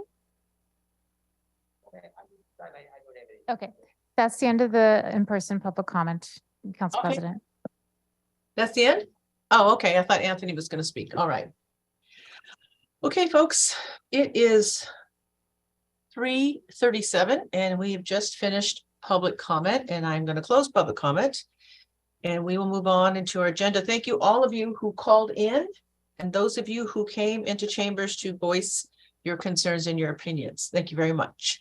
So with that, moving on, I'm going to go to the, let's see. If there's no objection, the introduction and referral calendar will be adopted.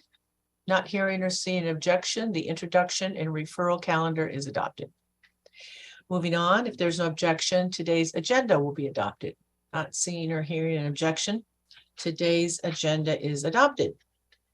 Now we are going to move to the section of our agenda to the adoption of the consent calendar.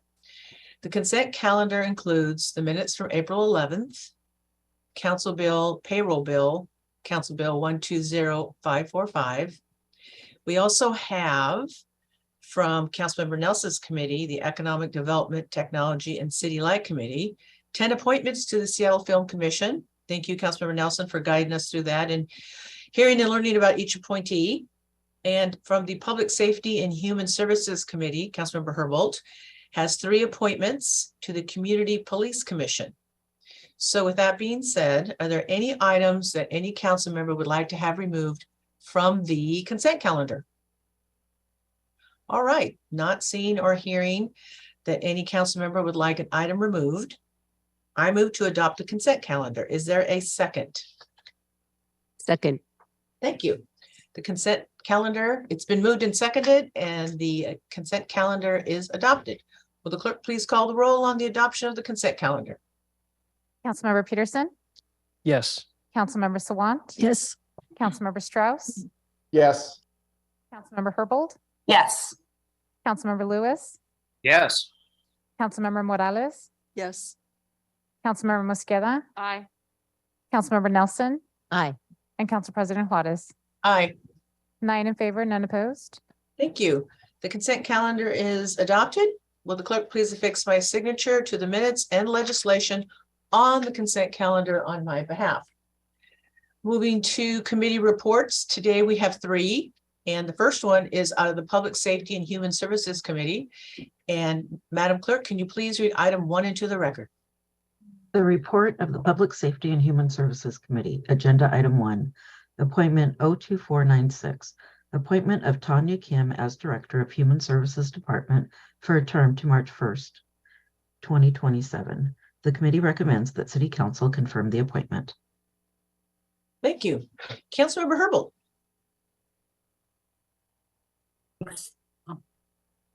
Thank you so much.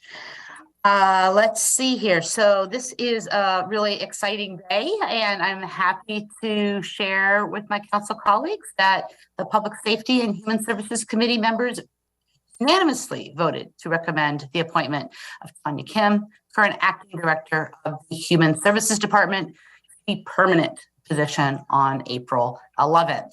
And I hope the rest of the council will join us. This is a really important appointment. The Human Services Department, which has been without a permanent director since before the pandemic, is one of the largest contributors to Seattle's safety net. Trustees, the Human Services Department's 400 employees invest hundreds of millions of dollars in contracts to more than 200 community-based organizations and programs that support strong and healthy communities, promote innovation, and advance racial equity.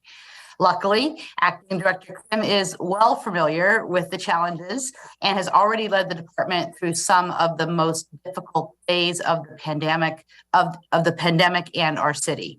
She's worked for the Human Services Department since 2010 and has been serving as Acting Director since September of 2021. I have found Acting Director Kim to be a thoughtful and responsive partner, and I was pleased that she was willing to step up her commitment when asked to serve in the permanent role. Clearly, trustees partners feel the same. During public testimony, we heard a variety of very positive descriptors of Acting Director Kim's work so far. Here are a few of them. She has built stronger systems at the Human Services Department. She helps organizations navigate those systems. She has been referred to as a true ally, a thoughtful partner. It has been said that she truly respects community-based partners and that she's ready to roll up her sleeves.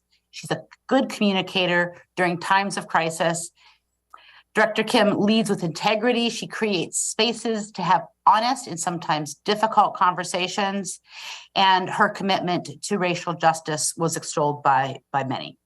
I really appreciate her willingness to continue leading as a confirmed director, of course, dependent on the vote of this council today. Thank you. Thank you, Councilmember Herbold. Colleagues, I'm going to open the floor. If any of our colleagues have any remarks that they would like to make in regards to Tanya Kim as the new, hopefully the new director of HSD, Human Services Department. I'm sorry. Is there any comments from the floor? All right, not seeing any. I'm going to let Councilmember Herbold. Councilmember, did you want to hold? Oh, I'm sorry, Councilmember Lewis. I did not see you. Go ahead, Councilmember Lewis. Thank you, Council President. Really excited today to consider Director Kim's final confirmation. It's been really great to work with Director Kim on a lot of the initiatives we've been focusing on around homelessness and our partnership with the King County Regional Homelessness Authority. I've really appreciated the team that Director Kim has built around her and really look forward to having the stability of having a permanent director.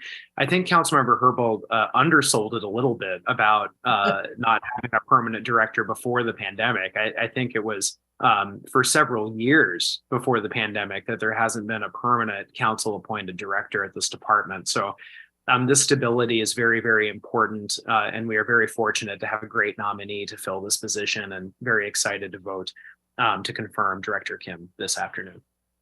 Thank you, Councilmember Lewis.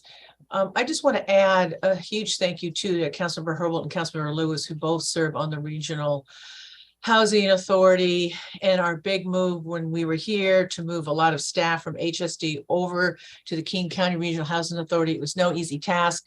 Councilmember Herbold and Councilmember Lewis have been a part of that in trying to set up all of these organizations and all of the issues that regard homelessness that we have been dealing with.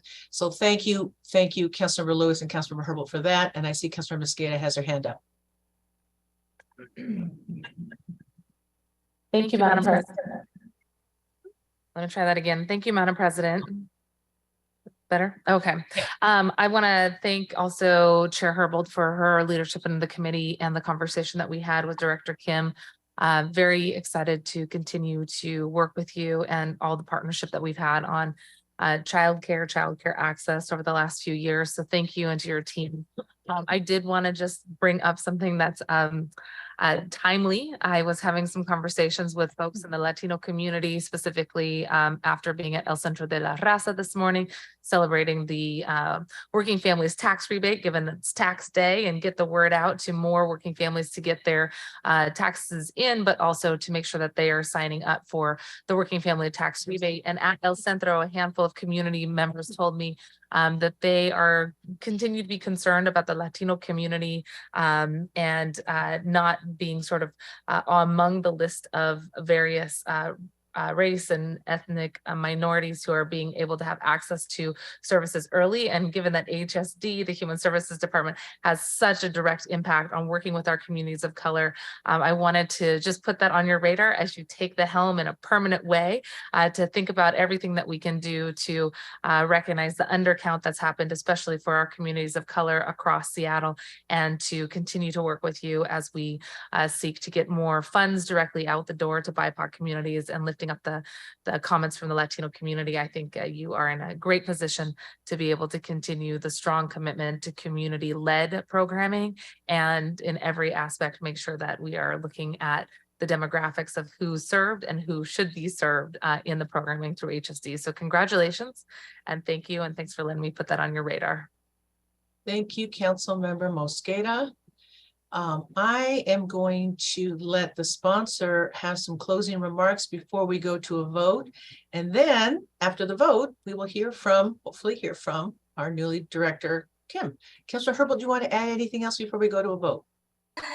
Sure, I'll add a few remarks. I always forget to leave a little something for the end. Thank you, Madam President. Sharing some remarks that we've received in public comment. Kim is a person that leads by example, is always willing to partner to find creative ways to get things done.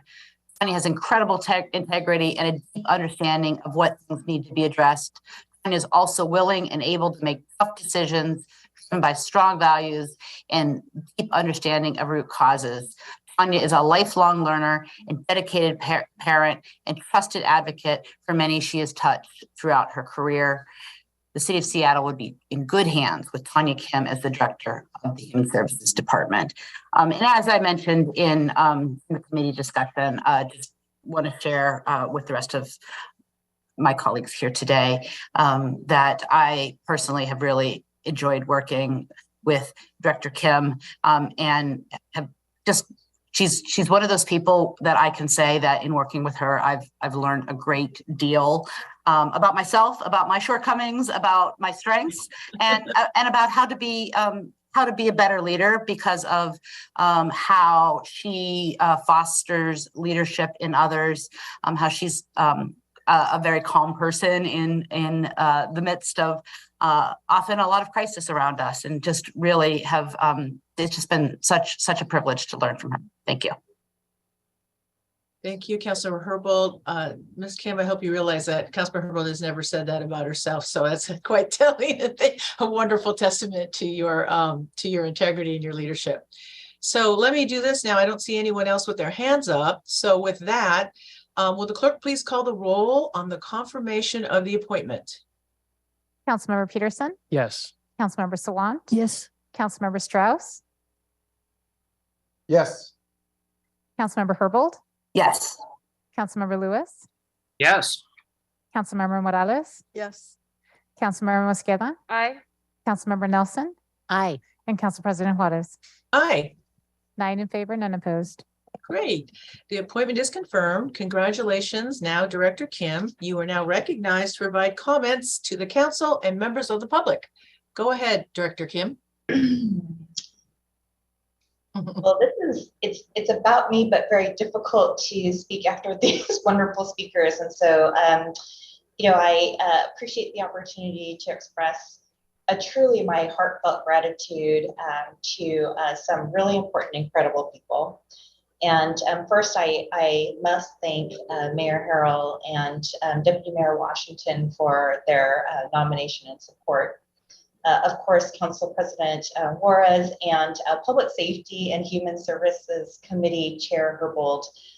The staff team who supported the process behind the scenes, and that includes folks from HSD Council, the legislative team, and the mayor's office. And to the loves of my life, my husband, Alan Lee, Maria Sinok Manuel, and Tamar Sinan Manuel, who are my children who went to Jose Marti at Centro de Raza for preschool. I was reflecting when I was listening. I hear you, I hear the feedback, and that's the kind of partnership that we're going to continue to maintain. It's been the way that I roll, and it will continue to be. So thank you so much, Council member, for the feedback. I have a deep appreciation for the human services community in general. It's because of the community that I love so much that I serve. It's an honor to serve, but it's a call of duty for me. This does include our HSD employees, the provider community, those that we contract with formally, and those who we will contract with in the future, as well as partners across the region. And there are many opportunities. I know we talk about the challenges, but there are many opportunities in the space of human services. And I do look forward to working with all of you here at Council, as well as across our region. And I expect people will hold me accountable to that. And so lastly, I just, again, I know you have a full agenda, so I just want to say, again, thank you for this once in a lifetime opportunity. I started, as you know, as a grants and contract specialist here at the Human Services Department about 13 years ago. And it's a privilege for me to probably end my career as director here at the department. And so that's why it truly is a once in a lifetime opportunity. So thank you so much. Thank you, Director Kim. And I have enjoyed working with you when you were the contracts person. So thank you very much. All right. So let's see. I have to say some special words here. No, I don't. I think that's it. Once we have the confirmation and once we vote and once we let the our guests speak, I think we move on. Correct, Madam Clerk? Correct. All right. I don't need to affix my name or sign anything. All right. Thank you. Thank you, everybody. And congratulations, Director Kim. All right. Moving on to item number 2, which comes out of the Neighborhoods, Education, Civil Rights, and Cultural Committee. That would be Councilmember Morales. Madam Clerk, can you please read item 2 into the record?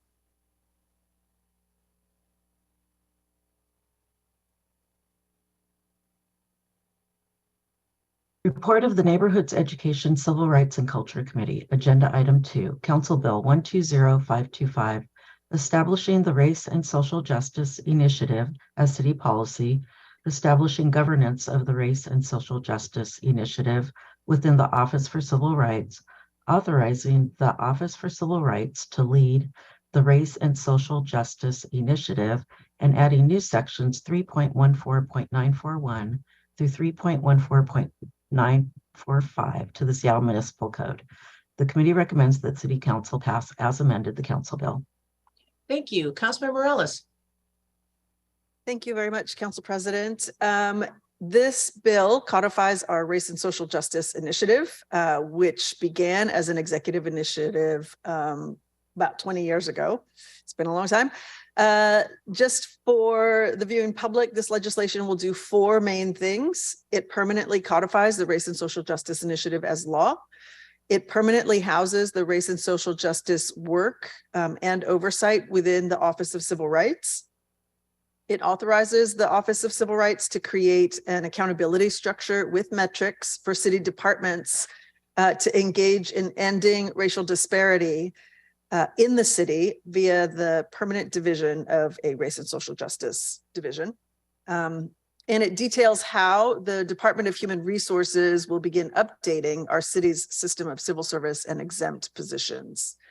I will say, as a former Seattle Human Rights Commissioner, I was involved in the department's assessment of its own roles and responsibilities, and the feedback that we got at that time, both internal and external, throughout the process really sort of highlighted the role that the Office of Civil Rights plays in providing equal rights enforcement and leadership for the city.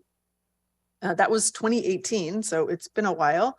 In the intervening years, we have seen, unfortunately, a rise in hate against various communities. We've seen widening housing inequality and places that continue to devalue workers. So when Seattleites are faced with discrimination, the Office of Civil Rights is the place they turn for investigation and enforcement of our laws. And it is also the leading facilitator of our Change Team network. Our Change Teams are a group of city staff who are dedicated to equity within our city departments and ensuring that we are achieving the kind of outcomes that we seek. So today we are celebrating the pioneers who kind of blazed that trail for us, and almost 20 years later are bestowing our recognition by making this initiative city law. So we are acknowledging our past practices as a city that were racist or could have had harmful effects on our communities. And we're establishing policies to begin to repair the harm. I want to thank several folks who worked to make this happen. Asha Venkatraman on our own central staff has been working with our office very closely. She's been a stalwart RSJI supporter and a band leader for us in this work. I want to thank her personally for her dedication and commitment to this city. I do want to also thank Mayor Harrell and his administration for their dedication and completion of his legacy from City Council. I want to thank especially Dominique Stevens in his office, Director Wheeler Smith, Fahima Mohammed, Erica Pablo, Cadman Cahill, and Davida Ingram, who helped us along the way. And of course, I want to thank my own staff, Alexis Turla and Imani Carey, for everything they've done to bring this bill to fruition. Colleagues, I hope you will join me in making this initiative city policy. Sorry about that. I was just taking notes. Thank you very much, Councilmember Morales. Are there any comments from the floor regarding this ordinance? Councilmember Lewis, go ahead.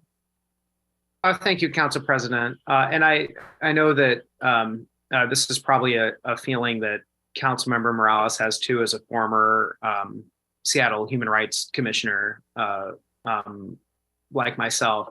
But it's good to see this long talked about policy finally come to fruition and finally be in front of us for final passage and a vote. This is a good idea that is finally having its day, and it's good to be here to be able to move on to other unfinished work. But having this in front of us and having this completed is a really big milestone that that has touched the hands of many civil servants in the city of Seattle and community activists, and it's good to finally be able to have it be codified and part of our practice, and looking forward to supporting this today. Thank you, Councilmember Lewis. Are there any other comments before we go to a vote? All right, I do not see or hear any hands or voices from my colleagues. So with that, Madam Clerk, will you please call the roll on the passage of the bill? Councilmember Peterson? Yes. Councilmember Sawant? Yes. Councilmember Strauss? Yes. Councilmember Herbold? Yes. Councilmember Lewis? Yes. Councilmember Morales? Yes. Councilmember Mosqueda? Aye. Councilmember Nelson? Aye. And Council President Juarez. Aye. 9 in favor, none opposed. Thank you. Congratulations, Councilmember Morales. The bill passes. The chair will sign it. Madam Clerk, please affix my signature to the legislation on my behalf. Excuse me. Let's move on in our agenda. We have a matter from the Sustainability and Renters' Rights Committee, which is Councilmember Sawant. Madam Clerk, can you please read item number 3 into the record? Report of the Sustainability and Renters' Rights Committee, Agenda Item 3, Council Bill 120541, relating to residential tenancy, limiting the amount of fees charged for late payment of rent and for notices issued to tenants, and adding a new section 7.24.034 to the Seattle Municipal Code.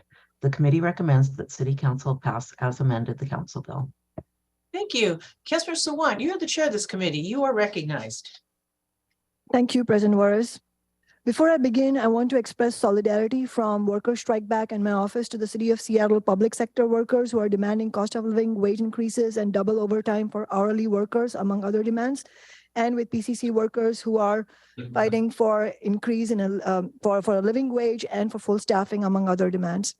This is the legislation to cap late fees that landlords can charge renters for overdue rent, which my office has brought forward alongside renters' rights activists, union members, the Stay Healthy Coalition, Worker Strike Back, and Socialist Alternative. The bill also prohibits notice delivery fees. Other than COVID emergency measures, there are currently no limits to the fees Seattle landlords can charge renters for overdue rent or other so-called junk fees. Some renters have told us they are charged upwards of $250 as soon as rent is overdue, and many leases have clauses where landlords can charge an additional $40 or $50 every day the rent is late. Other renters have even faced late fees and then late fee notice delivery fees, which is an additional fee the renter has to pay for the privilege of getting a notice that they have to pay a late fee. Late fees can suck renters into a debt vortex, as has been noted by Edmund Witter of the Housing Justice Project, which provides free legal assistance to renters facing eviction in King County. Renters do not get paid late fees when their landlords delay fixing broken appliances, heating, or mold infestation. Yet renters are required by law to pay rent on time even when their landlord fails to complete repairs, which happens extremely frequently, especially to working class and poor renters. Council members have received over 1,200 emails from Seattle renters urging them to support this bill without loopholes and weakening amendments, and 1,000 people have signed the petition. As renters signed the petition, many chose to tell their personal late fee stories, which my office compiled and attached to this legislation and published on our blog.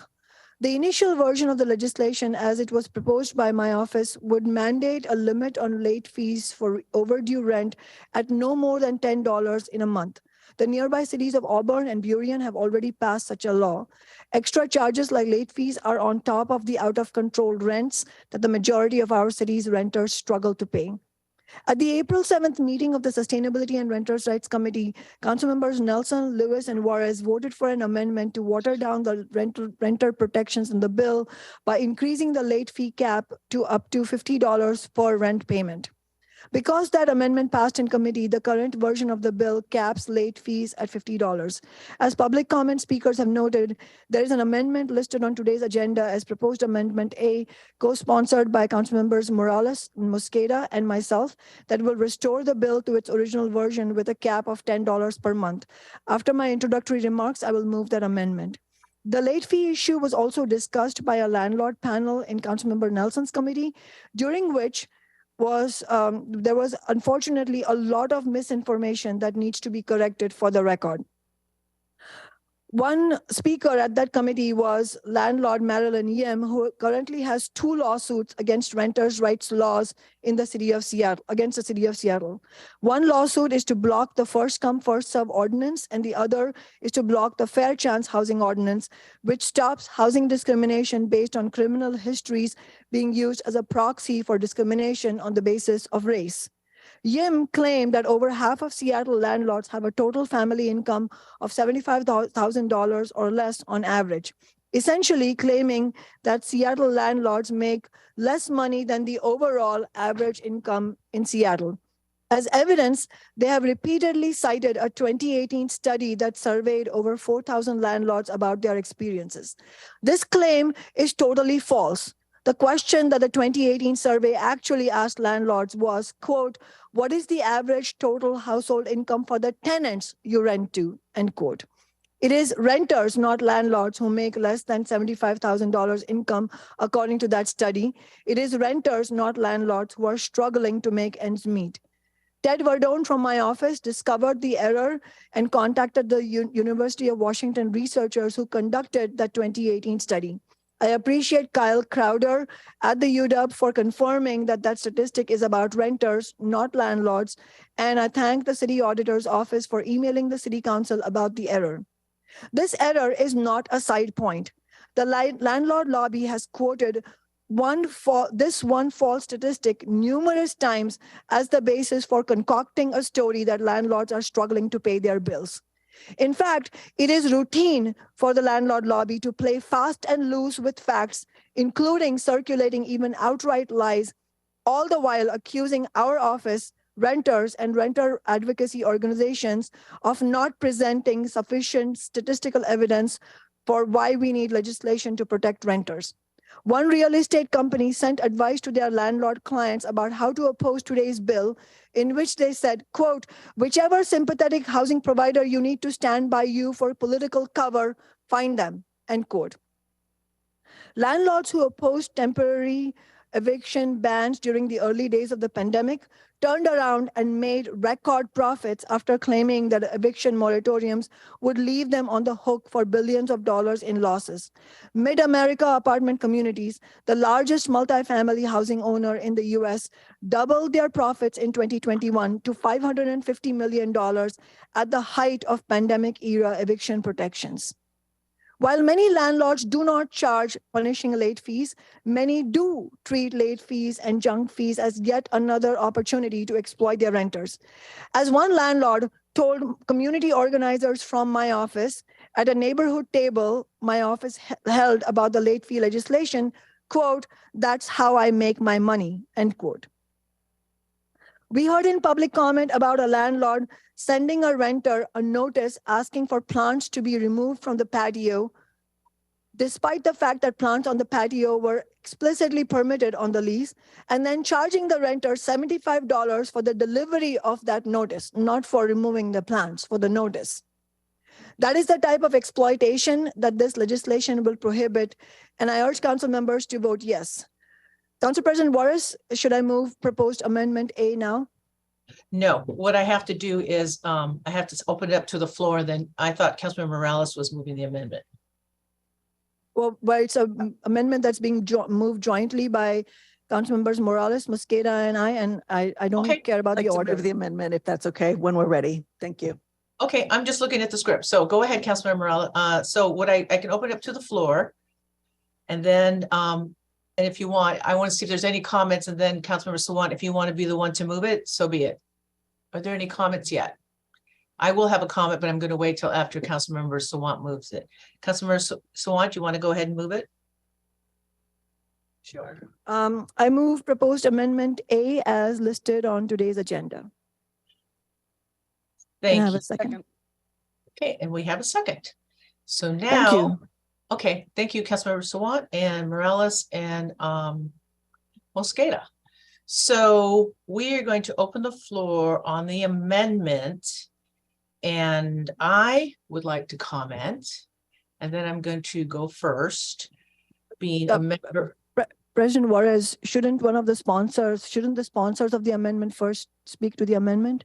Oh, I'm sorry. You're right. You're absolutely right. And I'm glad you're enjoying my blanket. Thank you. You're right. Councilmember Morales, and then I think that's all we got. And then I will go after Councilmember Morales. Councilmember Morales, go ahead.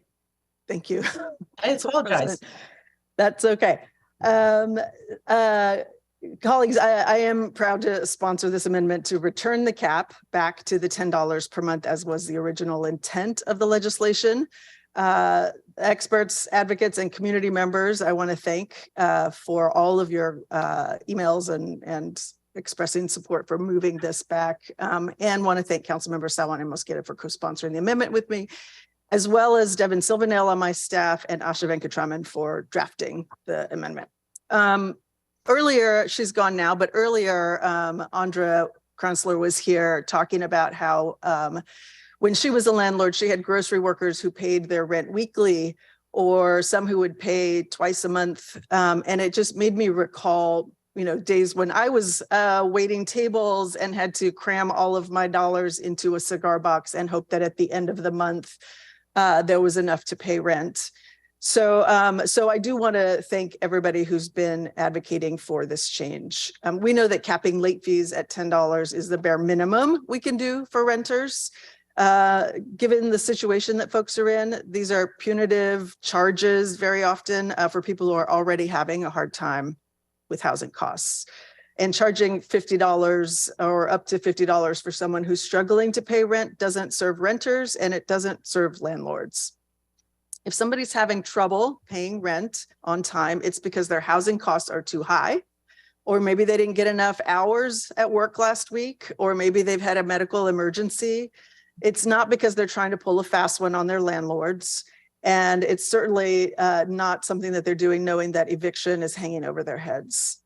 So adding a fee on top of someone's rent only makes the hole that they need to dig out of bigger. And it means that their rent will likely still not get paid on time. The problem here is the commodification of someone else's housing. Renters' wages, we know, are not keeping up with the cost of housing. I think rent increased something like 20% over the last few years, but wages are not keeping pace, and rent's already exceeding half of income for many people. So people are working to cover their housing costs, to put food on the table, to put clothes on their back or their children's. And being late on rent shouldn't put people further in debt, and it certainly shouldn't jeopardize their ability to remain housed. And so I am asking for support, colleagues, to return the rent to what was originally intended in the legislation and cap it at $10 a month. Thank you, Councilmember Morales. Oh, I'm sorry. Thank you, Councilmember Morales. So with that, I have some comments that I'd like to make. President Juarez, we are all co-sponsors, and so I would ask that you let me speak first as well before you speak. Okay, go ahead. Thank you. I'm happy to be co-sponsoring this amendment, which, if passed, which I hope it will bring the legislation back to the original legislation from my office. this, and as I mentioned, this would reverse the amendment that was passed at the April 7th meeting of the committee, which increased the $10 a month cap on late fees to $50 per rent payment. Politicians who are looking for excuses not to stand up against corporate landlords and big business to win a measure of justice for ordinary people often talk about their love of data. They will often reject progressive measures by claiming that workers have not presented sufficiently compelling statistical evidence. What is stunning about the $50 cap that council members Nelson, Lewis, and Juarez voted for is that they presented no evidence whatsoever to justify increasing the late fee cap to $50. Poor and working class renters should not be nickel and dime for $40, which they desperately need in order to put food on the table. Kate Rubin from B Seattle and Violet Levitai from the Tenants Union gave examples at our committee discussion of people on fixed incomes for whom $40 is a significant part of their food budget. For landlords, those $40 are insignificant. According to the Seattle Times, the average net worth of those who own a home in the Seattle area, let alone multiple rental units, is over $987,000. Millionaire landlords do not need $40 extra out of renters' pockets. The late fees are not needed to force renters to pay their rent on time. Edmund Wider from the Housing Justice Project explained during the committee discussion that now during the COVID emergency moratorium on late fees, in fact, 93% of renters pay their rent by the end of the month compared to actually 92% before the moratorium. In other words, when late fees are prohibited, more, not fewer renters are paying their rent. In other words, what it shows is that late fees has nothing to do with whether renters pay on time. Renters' desire to stay housed and avoid evictions and a bad rental and credit score is what keeps them paying rent on time. They have no choice but to pay rent. And a $10 late fee cap has been tested and proven. Burien and Auburn both cap late rent fees at $10, and in both cities, renters have continued to pay their rent on time. This is actual evidence that $10 does not actually mean that renters don't pay their rent on time. Yes, other cities and states have higher, more exploitative late fee caps, but that's the question. Will council members prioritize the profits of landlords, disregarding the preponderance of data and the overwhelming testimony of their constituents, or will they represent landlord greed or stand with tenants? Any council member who claims to represent labor should be voting in the interest of working class renters, not corporate landlords, and should be voting yes for this amendment.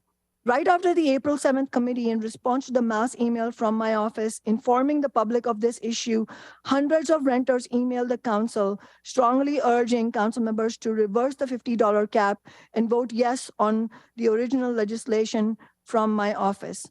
I urge council members to vote yes on this amendment, which will bring in the question of all the evidence that we have provided, and the amendment that was passed in committee, in fact, replaced the $10 cap with a complicated formula that could result in late fees 5 times higher for renters already at risk of eviction and homelessness. Thank you.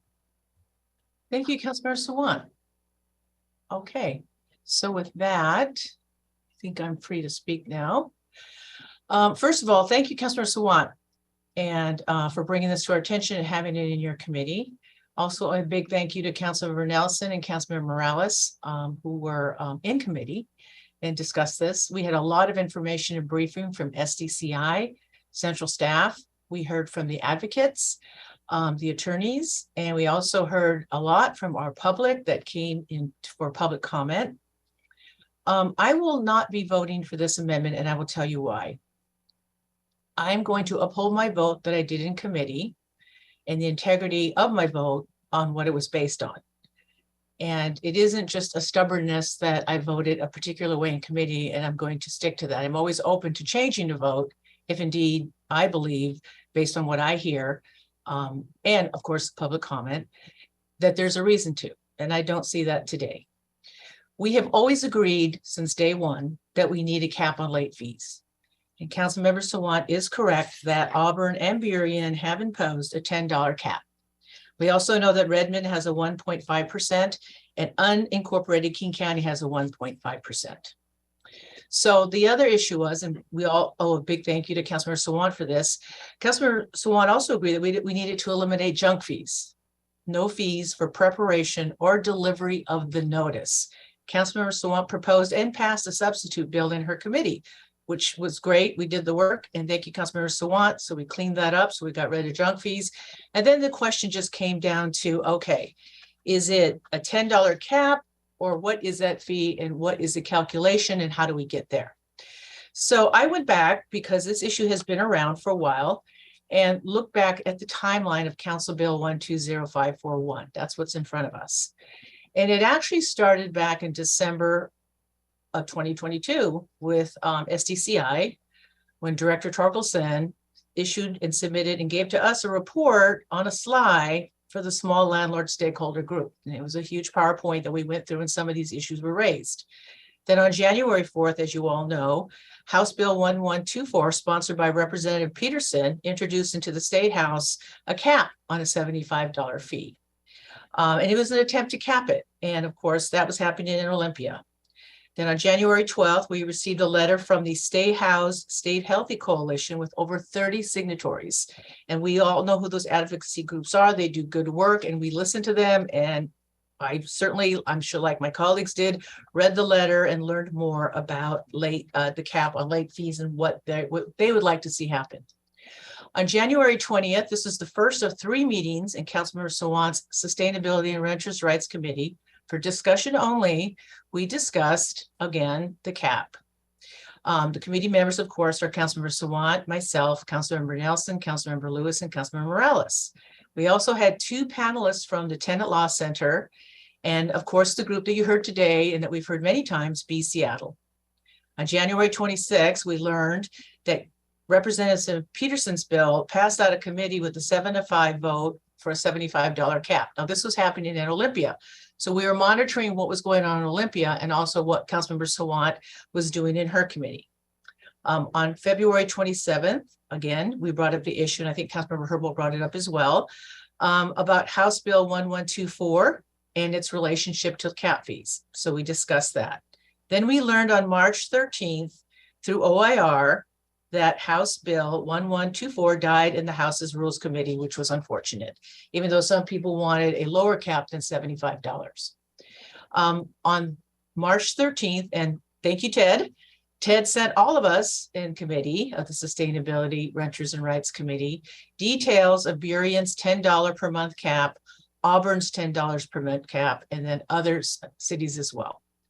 On March 15th, Councilmember Nelson asked Councilmember Sawant, and she did, thank you, Councilmember Sawant, to delay the vote for some other reasons. And Councilmember Sawant agreed to do that, which gave us more time to look at the legislation and what was happening. On March 16th, Asha from Central Staff sent us a 5-page memorandum, which I read, which outlined Sustainability and Renters' Rights Committee, the issues that were raised today. Asha also authored a summary and fiscal note, in which you are all familiar with, which we get when we get pieces of legislation, and then we have follow-up questions. On March 16th, Councilmember Nelson's staff sent to my office another email, and which you all on committee got, talking not only about Auburn and Burien and Redmond and unincorporated King County, but other cities across the country and how they handle capping late fees. So all of us got that information as well. So then we moved to March 17th, which is the second of 3 meetings in Councilmember Sawant's committee. We had 6 panelists, including Edmund Witter, which Councilmember Sawant had mentioned. He's a lawyer for the Housing Justice Project. We had representatives from Be Seattle and the Tenants Union of Washington and 3 renters. And it was a great meeting, and we learned a lot, and we got to ask questions of Mr. Witter. On March 22nd, which was a Wednesday, Councilmember Nelson in her committee, the Economic Development Technology City Light Committee, whose members include, of course, Councilmember Nelson, myself, Councilmember Herbold, Councilmember Strauss, and Councilmember Sawant. Again, we had another discussion and information, and we heard from pretty much the same groups, the tenant groups, the advocacy groups, the lawyers, legal services, about cap fees. And we also heard for the first time at the table as guests from small landlords. And we had an opportunity to ask questions of them as well. The 5 panelists were representing the small Seattle landlords, and they included an 11-page PowerPoint that was presented, which we had an opportunity to look at. On April 7th, which was a Friday, this was our last meeting, 3 of 3 meetings in Councilmember Sawant's committee. Again, we had 5 panelists, again, including Edmund Witter, the lawyer for the Housing Justice Project, representatives from B Seattle, the tenants unions of Washington State, 1 renter and 1 landlord. And that was, again, very informative, very cumulative. And again, went through the same issue again about the cap on fees. On that same day in committee, Councilmember Nelson introduced an amendment which modified Council Bill 120541 to not a $10 cap, but the lesser of 1.5% or $50, one or the other. That amendment passed 3-2. And with that, the whole committee, all 5, passed the amended bill 120541. It passed committee 5-0. So the committee, the ordinance or the law that's in front of us now was passed out of committee as amendment 5-0. And then on Friday, one last time from central staff, we got a second version 2 of the summary and fiscal note. So all of this to say is that we have had, and this marks 5th, we have had 4 committee meetings and now a full council, so 5 meetings on this issue, in which everybody agrees that we need a cap. And the question was, what should that cap be? Committee decided it was 1.5% or $50, whichever is more. And as we know, it moved forward, and Councilmember Morales, Councilmember Mosqueda, and Councilmember Sawant are bringing back an amendment that failed in committee. Now, I'm not one to like it when something dies in committee to bring it back up to full council, because I feel like we go back and we take away from the committee's work. And like I said, we've been discussing this since at least mid-December. So I believe through extensive committee and city council meetings, now 5, we examined thoroughly the questions about what this issue means and where our vote is. And again, I'm not a fan of reviving an amendment that died in committee, but I certainly believe that you should have the opportunity to bring it again to full council for those that maybe aren't on our committee that need to hear some more information. But I prefer to give deference to the committee chair and the will of the committee and the hours spent discussing that matter.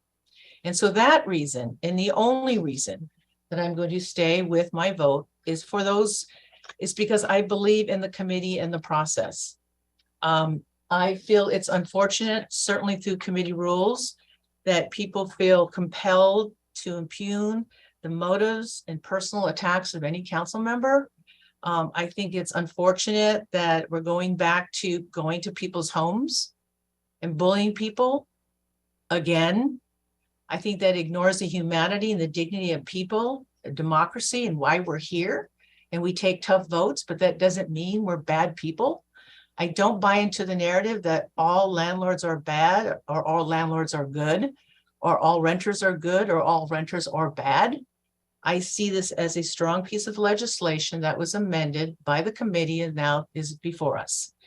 I do not have any personal attacks. I'm not calling anyone names, whether they're a progressive, a liberal, a Democrat, or Republican, doesn't matter to me.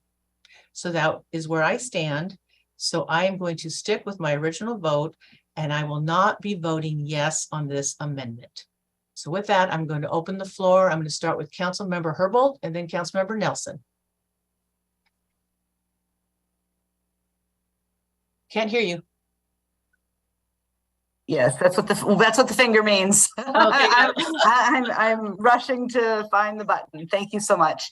Appreciate as a non-committee member the chance to discuss this in full council.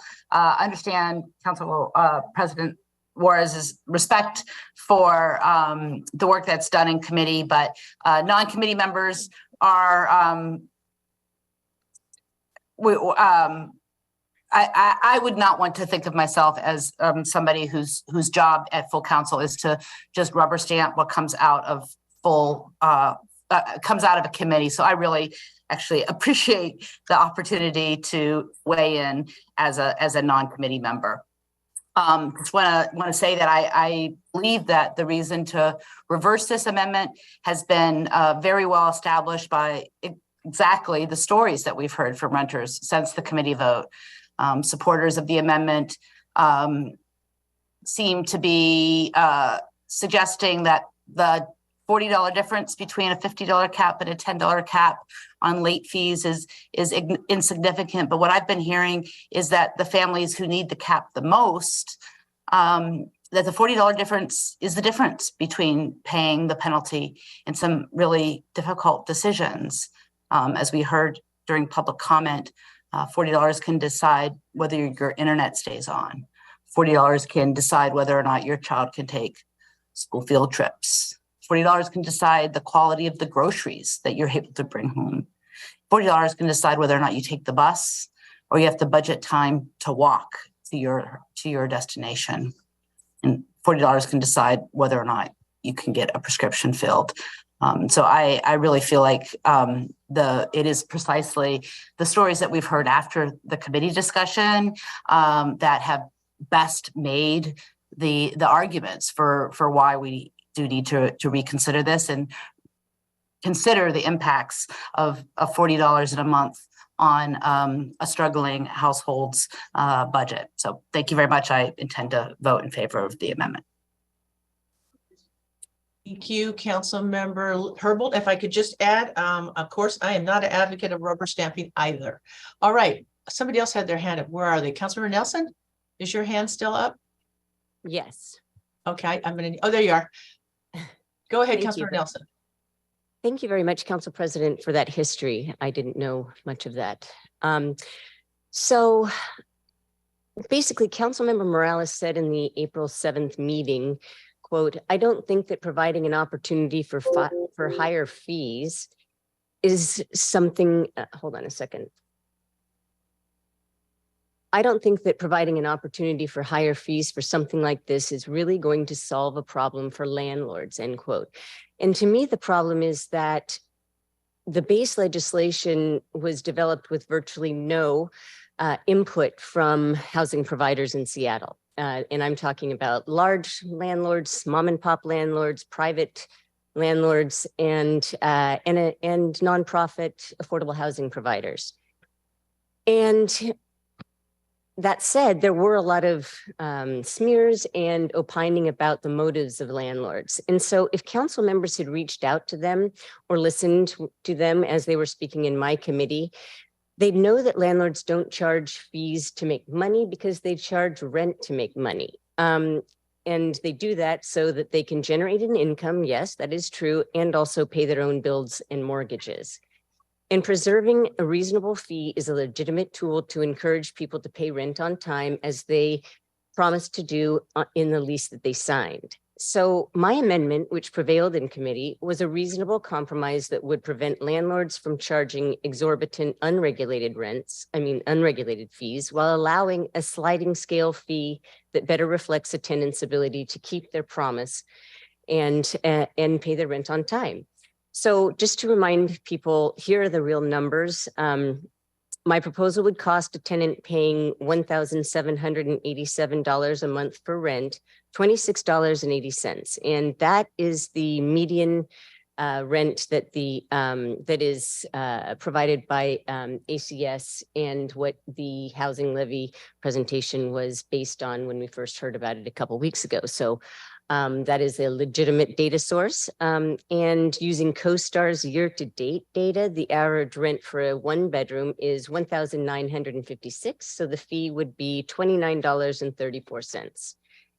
So regardless of what data set that you use, a tenant would have to be paying more than $3,300 a month to almost hit the $50 amount. They'd actually pay $49.50.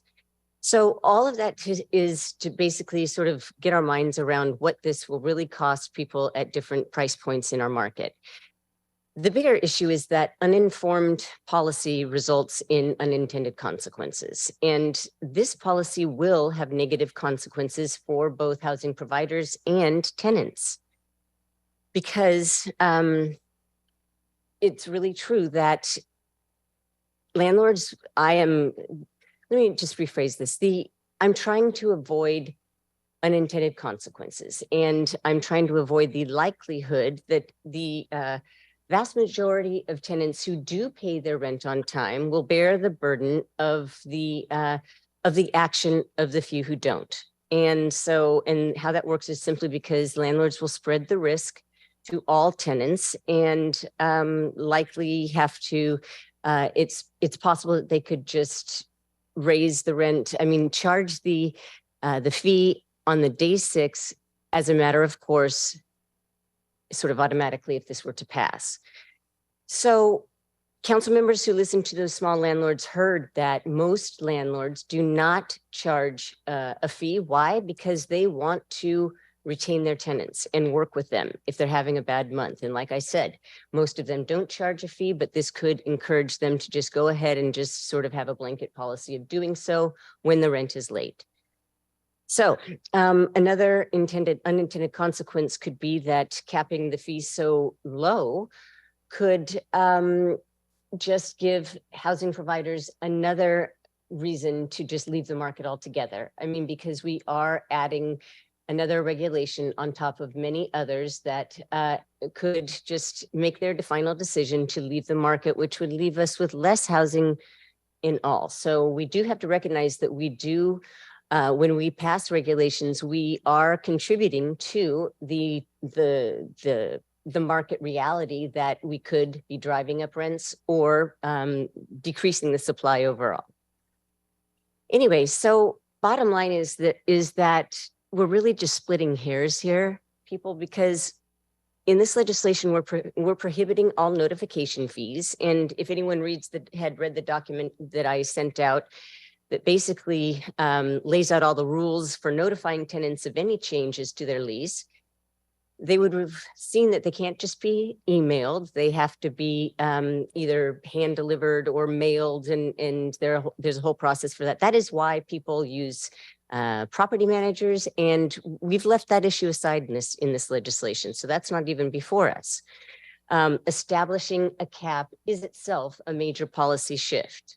So I just think that the sponsors of this amendment and the original legislation should take that win, and I will be opposing this amendment. All right. With that, we will go to Councilmember Mosqueda. Hey, Councilmember Herbold, is that an old hand? Okay, I'm just going to assume it is. Okay, Councilmember Mosqueda, and then we will hear from the sponsor. Go ahead. Okay, thank you very much, Madam President. I want to thank you for your comments about really wanting to allow for folks who are not part of the committee to have a chance to weigh in on the legislation for final passage. I think of this as similar to the Senate or the House floor, where we finally get to debate or have a discussion around items that maybe weren't in the committees that we have a chance to sit on. So I appreciate the opportunity for the discussion today. And given that I was not a member of the committee, I think this is a good, robust conversation we're having today. And I want to thank Councilmember Morales as the prime sponsor of the amendment in front of us for having the opportunity to have this discussion to reinstate the original legislation, which I am supportive of. I appreciate the opportunity to co-sponsor the amendment with you and to make sure that we in Seattle are in line with what the cities of Auburn and Burien have already done, which is capping late fees at $10 a month.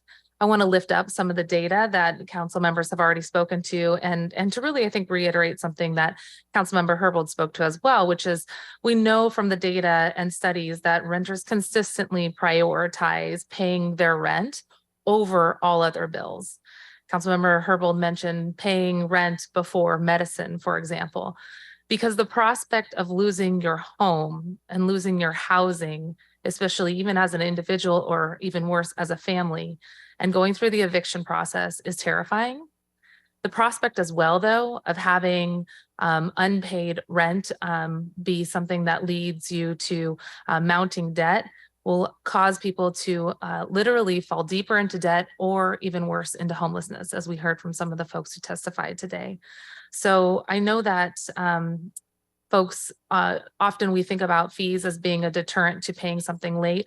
But when we cap this at $10 as the maximum amount that can be added, I think that helps prevent the unintended consequences that we all want. We don't want these debts to escalate, for people's housing situation to be exacerbated, and for more people to find themselves in housing instability or experiencing homelessness.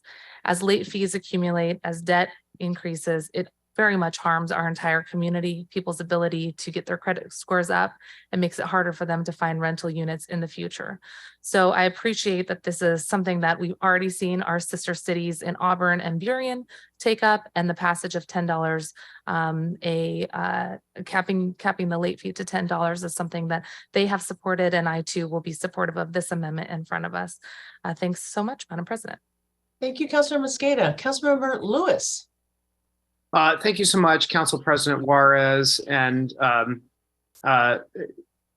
it's not great to be in a position to be reevaluating this issue post-committee. These are tough decisions that we've been facing. I appreciate Council President's remarks earlier about never being in a position and I don't remember the exact phrasing, but I think too stubborn to consider changing your vote. And after voting for this in committee, and I still think that many of the reasons I put forward were sound to consider the 1.5% cap, and we do have a number of jurisdictions in King County that are pursuing that as a path. There was a significant amount of pushback from people in my life who I really care a lot about, that did lead me to a reevaluation to at least consider some additional arguments and seek out some counsel from people who are in this world, who might have some insight that wasn't within the four corners of our council process. And one conversation I had with my friend, Ryan Watt, board member of FutureWise, and someone who has done a lot of work in the world of housing, homelessness, and land use, really did stick to me in terms of the core of what we're really trying to focus on and what we're really trying to do, which was that the cost to landlords don't scale with the cost of the unit in this realm of the administrative back-end types of fees that we are considering here today.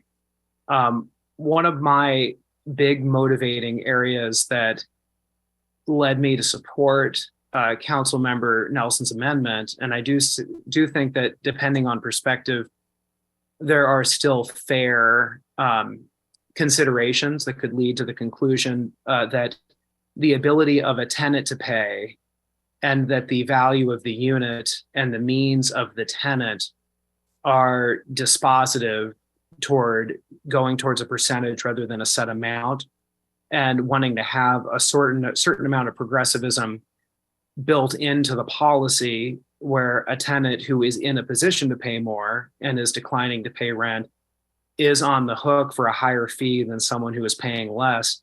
I still think that that can be a reasonable perspective for someone who is seeking to make a decision on this amendment. But I have, from consulting people in the industry, come down on the conclusion that a set rate, given that the costs are not scalable, even though the burden that an individual tenant feels may be scalable, is the better policy to pursue when we are looking at how to set caps for rental late fee penalties. And for that reason, I do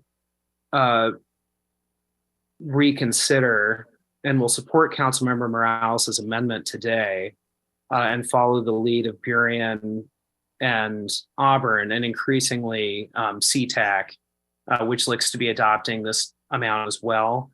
From consulting people in those jurisdictions over the course of the past week and a half, I wasn't sensing any remorse from colleagues who serve on those city councils for setting the rate where they set it.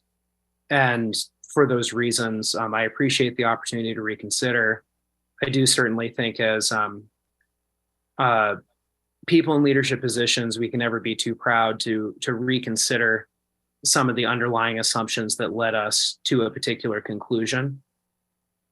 But in this case, from consulting with a broader array of community, I do think that the set cost rather than the percentage is a reasonable policy. Thank you. And I should add that CTEC did not pass a cap, by the way.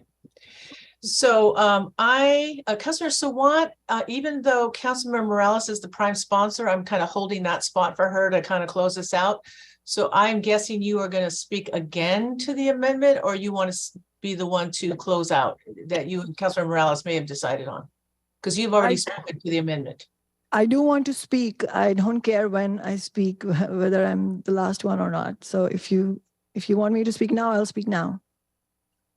Councilor Morales, let me just say this. Councilor Sawant, you did already speak to the amendment, so I understand that. So you've had an opportunity. So what I'm asking is well, I do want to respond to the points that have come up. I think that's my right. This is a public discussion, and renters deserve to hear arguments. Yes. I don't think you can just limit the discussion that way. Okay, I'm not trying to limit, and no one is challenging your right. I'm just trying to be deferential to the prime sponsor. And also, just to clarify, there are no prime sponsors. There are co-sponsors to the amendment. And I don't mind if you want to let Councilmember Morales speak later, but this is just, because council members are being forced to vote yes on this amendment, it's suddenly a prime sponsor. There is no prime sponsor. I announced the day after the committee, the morning after the committee, I sent a public email to my constituents that made it very clear I would be bringing the amendment from my office. I am really glad that council members are supporting it, but this narrative of prime sponsor is inaccurate. But having said that, I don't care who speaks last. I just want to be able to speak to answer to the arguments that have been made. Okay, well, I meant no ill will or infer any ill intent on my behalf. So with that, go ahead, Councilmember Sawant. I'm glad to hear support from council members for this amendment. I think the credit to if this amendment is actually going to pass, as it has been indicated, the credit to this goes to renters' rights activists, renters themselves, and our office, and all the organizations like Socialist Alternative and Workers Strike Back who have been speaking up so prominently. As I clarified, it's not about prime sponsors, it's about who's really fighting for this. And when renters fight and workers fight and force politicians to vote yes on progressive amendments or progressive legislation, then the battle starts for the narrative. Then it's a matter of co-opting it and saying, invisibilizing the office that fought the hardest for this, brought this up in the first place, and then conveying the message to renters and ordinary people that somehow this was happening by the beneficence of certain politicians. Councilmember Nelson said that there was no input from landlords into drafting this legislation. There are times when the interests of renters are in conflict with the profits of their landlords. However, my office provided months of discussion around this legislation, and the landlord lobby had ample opportunity to argue for their profits. They were even given an editorial in the Seattle Times. Renters didn't get any editorial in the Seattle Times. And this happens, this editorial, this suddenly appears in the Seattle Times, happens almost anytime renters fight for their rights.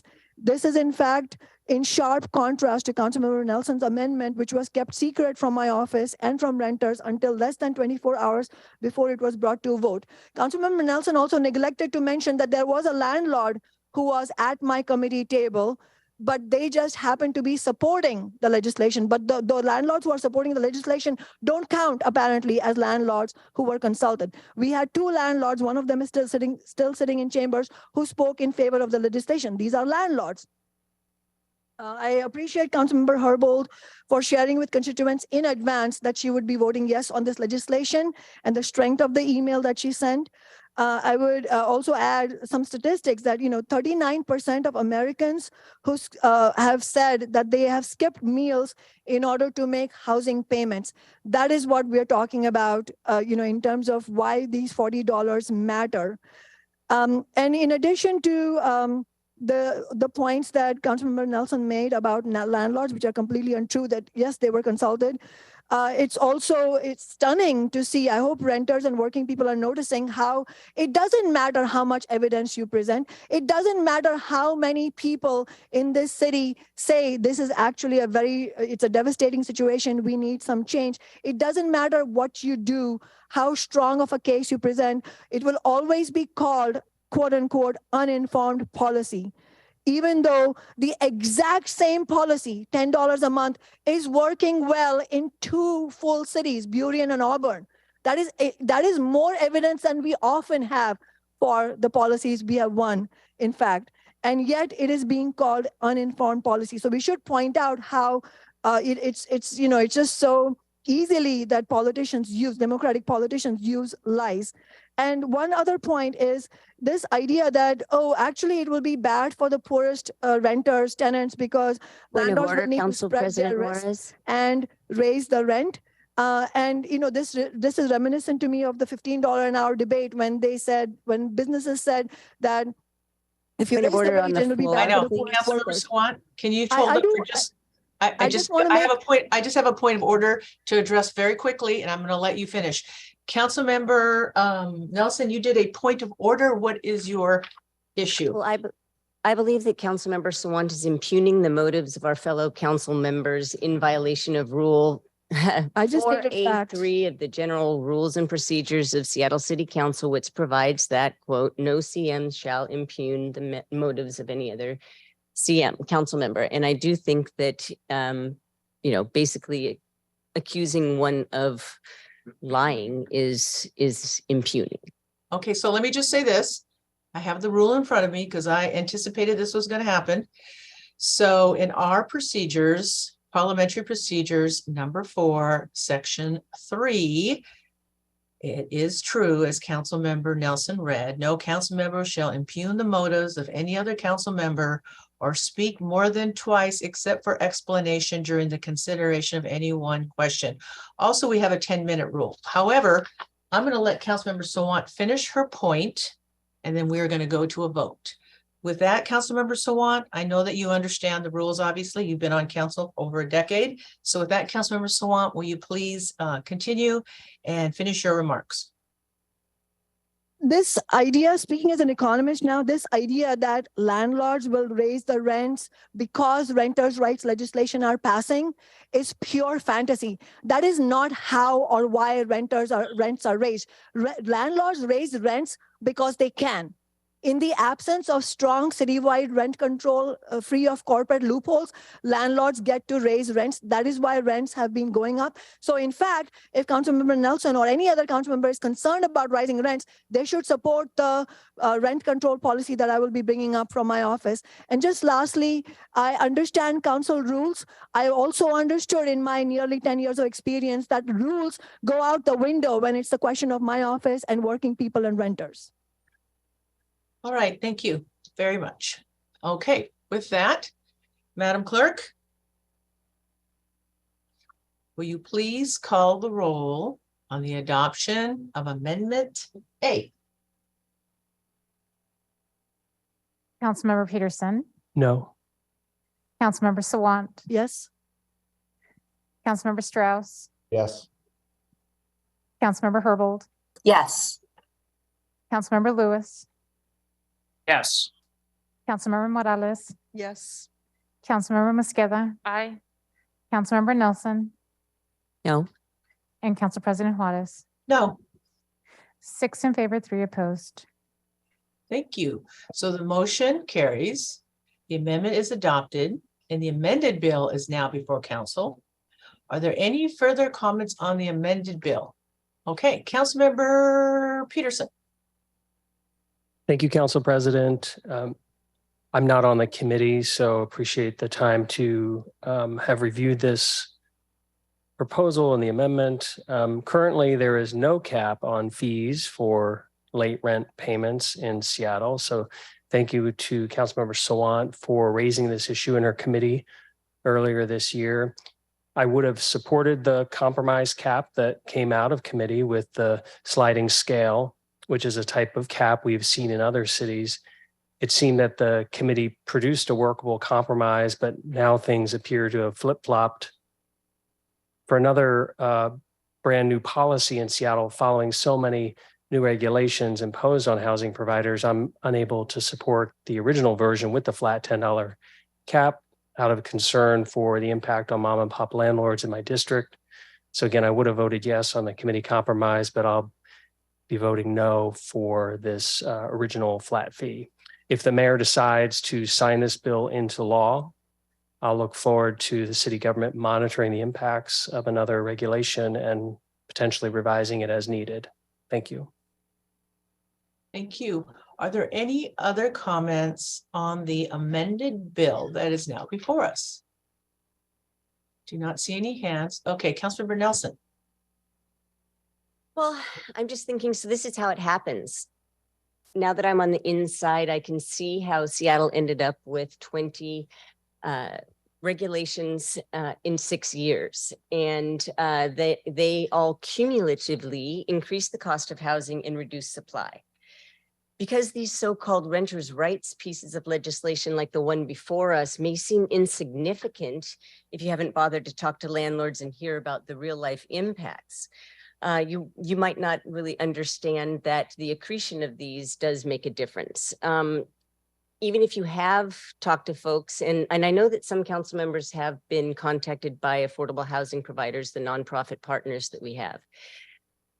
But anyway, I understand that taking a vote in favor of those negative consequences is better than the headline that reads, council member so-and-so votes against renters, or as was mentioned, having protesters yelling things in front of your house. I understand the pressure, I get it. But I just feel that the principles that were behind the amendment that I put forward still stand. And I just want to make the point that we are, I believe, going to be punishing the collective for the actions of the few.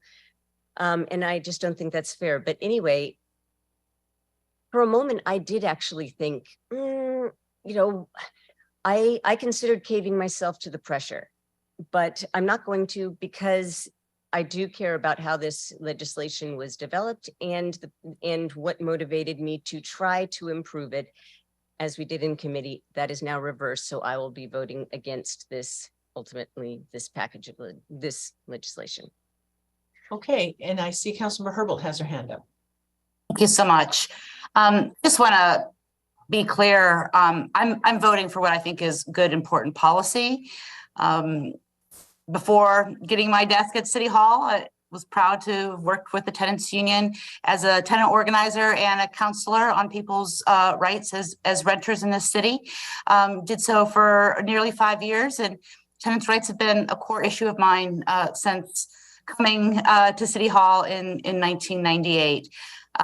I believe what impacts the cost of rent in the city is the market. It's what the market will bear. We know that developers in our city have predominantly been building luxury housing for years.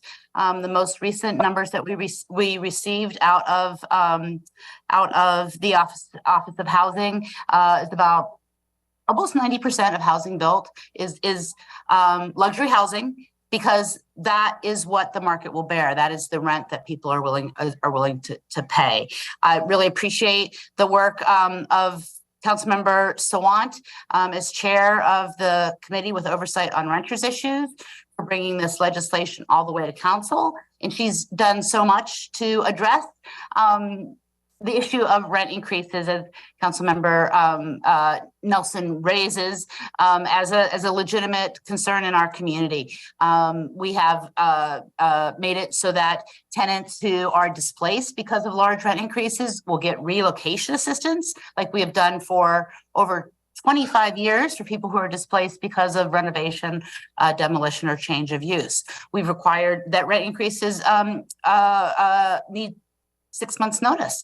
This is a huge step forward from my time working with former city council member Nick Licata, where we were so excited to increase the notice from what had previously been only 30 days to 60 days notice.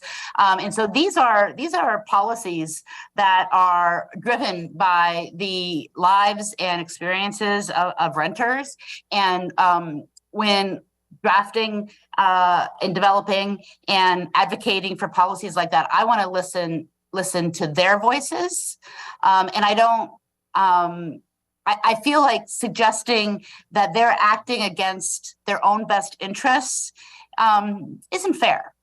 Isn't fair to the lived experiences of folks. I think renters who are organizing for these principles are smart enough to know what sort of rent regulations, what sort of tenant regulations will benefit them, and are not going to succumb to fighting for something that will actually hurt them. Want to just also say that as it relates specifically to this particular piece of legislation, and more generally as it relates to late fees, we don't have evidence that shows that late fees reduce the likelihood of late payment of rent.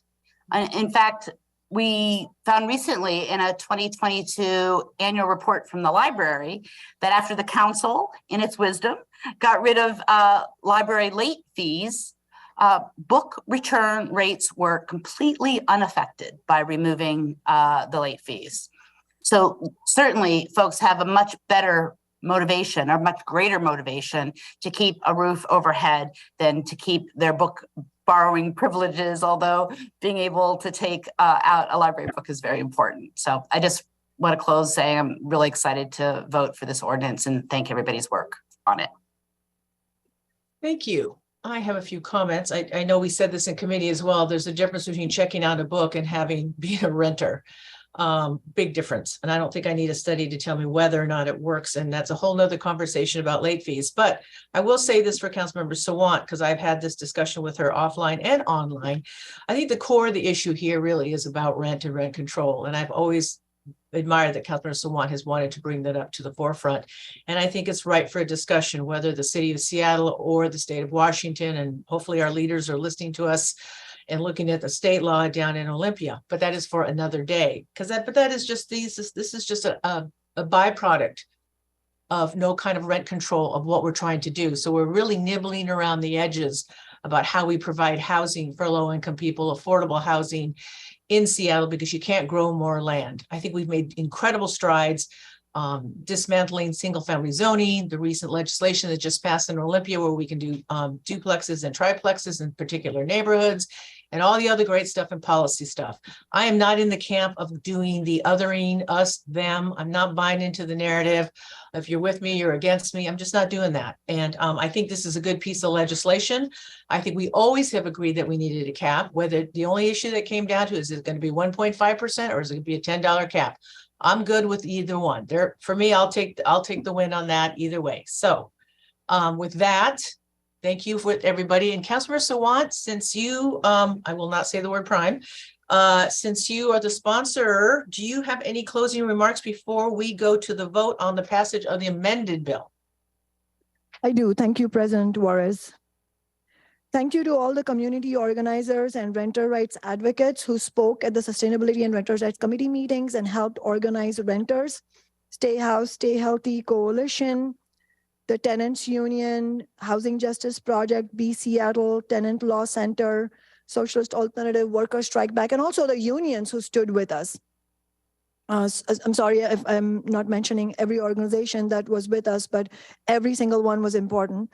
Thank you to the hundreds of renters who wrote to the City Council with your late fee stories, the thousands who signed the petition, and the dozens who spoke in public comment, including the landlords who spoke in strong support of this $10 cap.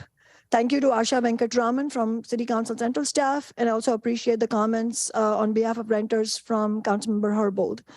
Renters almost never have the opportunity to negotiate the terms of their lease with their landlord because virtually all the power is in the hands of the landlord, especially in the case of corporate landlords and property management corporations. For a renter, the choice is either sign the lease that is offered or hope to find another place that they can afford before becoming homeless. Imagine as a renter trying to tell your prospective landlord, often a powerful property corporation, that the lease that they have offered you has too large a penalty for rent that is not paid on time. This type of this ability for working class renters to haggle with their landlords, this is simply not a realistic option. This is not what happens. Landlords have the power over the homes of their renters, and their wealth also gives them political power unless renters are organized. We cannot wait for Democrats in Olympia to defend the rights of renters. This year, no substantive renters' rights bill was even given the opportunity for a vote, even a loophole-filled bill to cap late fees. As of January 2023, Democrats control both houses of the Washington State Legislature. Democrats hold a 58-40 majority in the House of Representatives and a 29-20 majority in the Senate, and they refuse to fight for renters, instead upholding the greed of corporate landlords and property management corporations. And it is not just about this year. Democrats have controlled the Washington State governor's mansion for 30 out of the last 30 years, the Senate for 20 years, the House for 23 years. They have had a majority in the Senate since 2018, and in the House since 2002. So this is the 5th year in a row with a majority in both houses. And yet, since 1981, Washington State has banned any city from enacting any form of rent control. After a series of failed renter rights bill in Olympia, we need to be clear. Renters need more rights, not fewer. If city council members pass this legislation today, it will help reverse this year's regressive trend set by the state legislature and show how renters can organize to win the rights they need. Working class people need to build our own movements if we hope to win renters' rights, movements of the kind we have built using our Socialist Council office over the last 9 years. A fighting movement will certainly be needed to win rent control, to win more than the Amazon tax that we won to tax wealthy individuals, to fund more publicly owned affordable housing. Speculative investment has driven up real estate prices to the point where many young people today cannot imagine owning a home in their entire lifetime, which has a huge impact on working people's lives. For example, a recent article in Yahoo Finance found that on average, lifelong renters need to save 50% more for their retirement than homeowners. A landlord claiming to be a housing provider is like a feudal baron claiming to be a food provider. It is not their ownership. It is not their ownership that provides the housing. The fact that they own it and get to make profits off the back of renters and workers is the product of a deeply exploitative system that treats housing as an investment for a few obscenely wealthy people. And at the end of the day, no landlord, big or small, has the right to exploit or gouge their tenants. We need to take today's victory forward to win citywide rent control free of corporate loopholes, and we need to continue the fight for publicly owned affordable housing funded by taxing the wealthy, housing that is built and maintained by union labor being paid living wages. Thank you. Thank you, Councilmember Sawant. Okay, with that, Madam Clerk, will you please call the roll on the passage of the amended bill? Councilmember Peterson. No. Councilmember Sawant. Yes. Councilmember Strauss. Yes. Councilmember Herbold. Yes. Councilmember Lewis. Yes. Councilmember Morales. Yes. Councilmember Mosqueda. Aye. Councilmember Nelson. No. And Council President Juarez. Aye. 7 in favor, 2 opposed. Thank you. The bill passes as amended. The chair will sign it. Madam Clerk, please affix my signature to the legislation on my behalf. Okay, let's move on in our agenda. We had no items removed from the consent calendar. We have no other resolutions for introduction and adoption today. However, under other business, we do have something. We have a consideration of an appeal.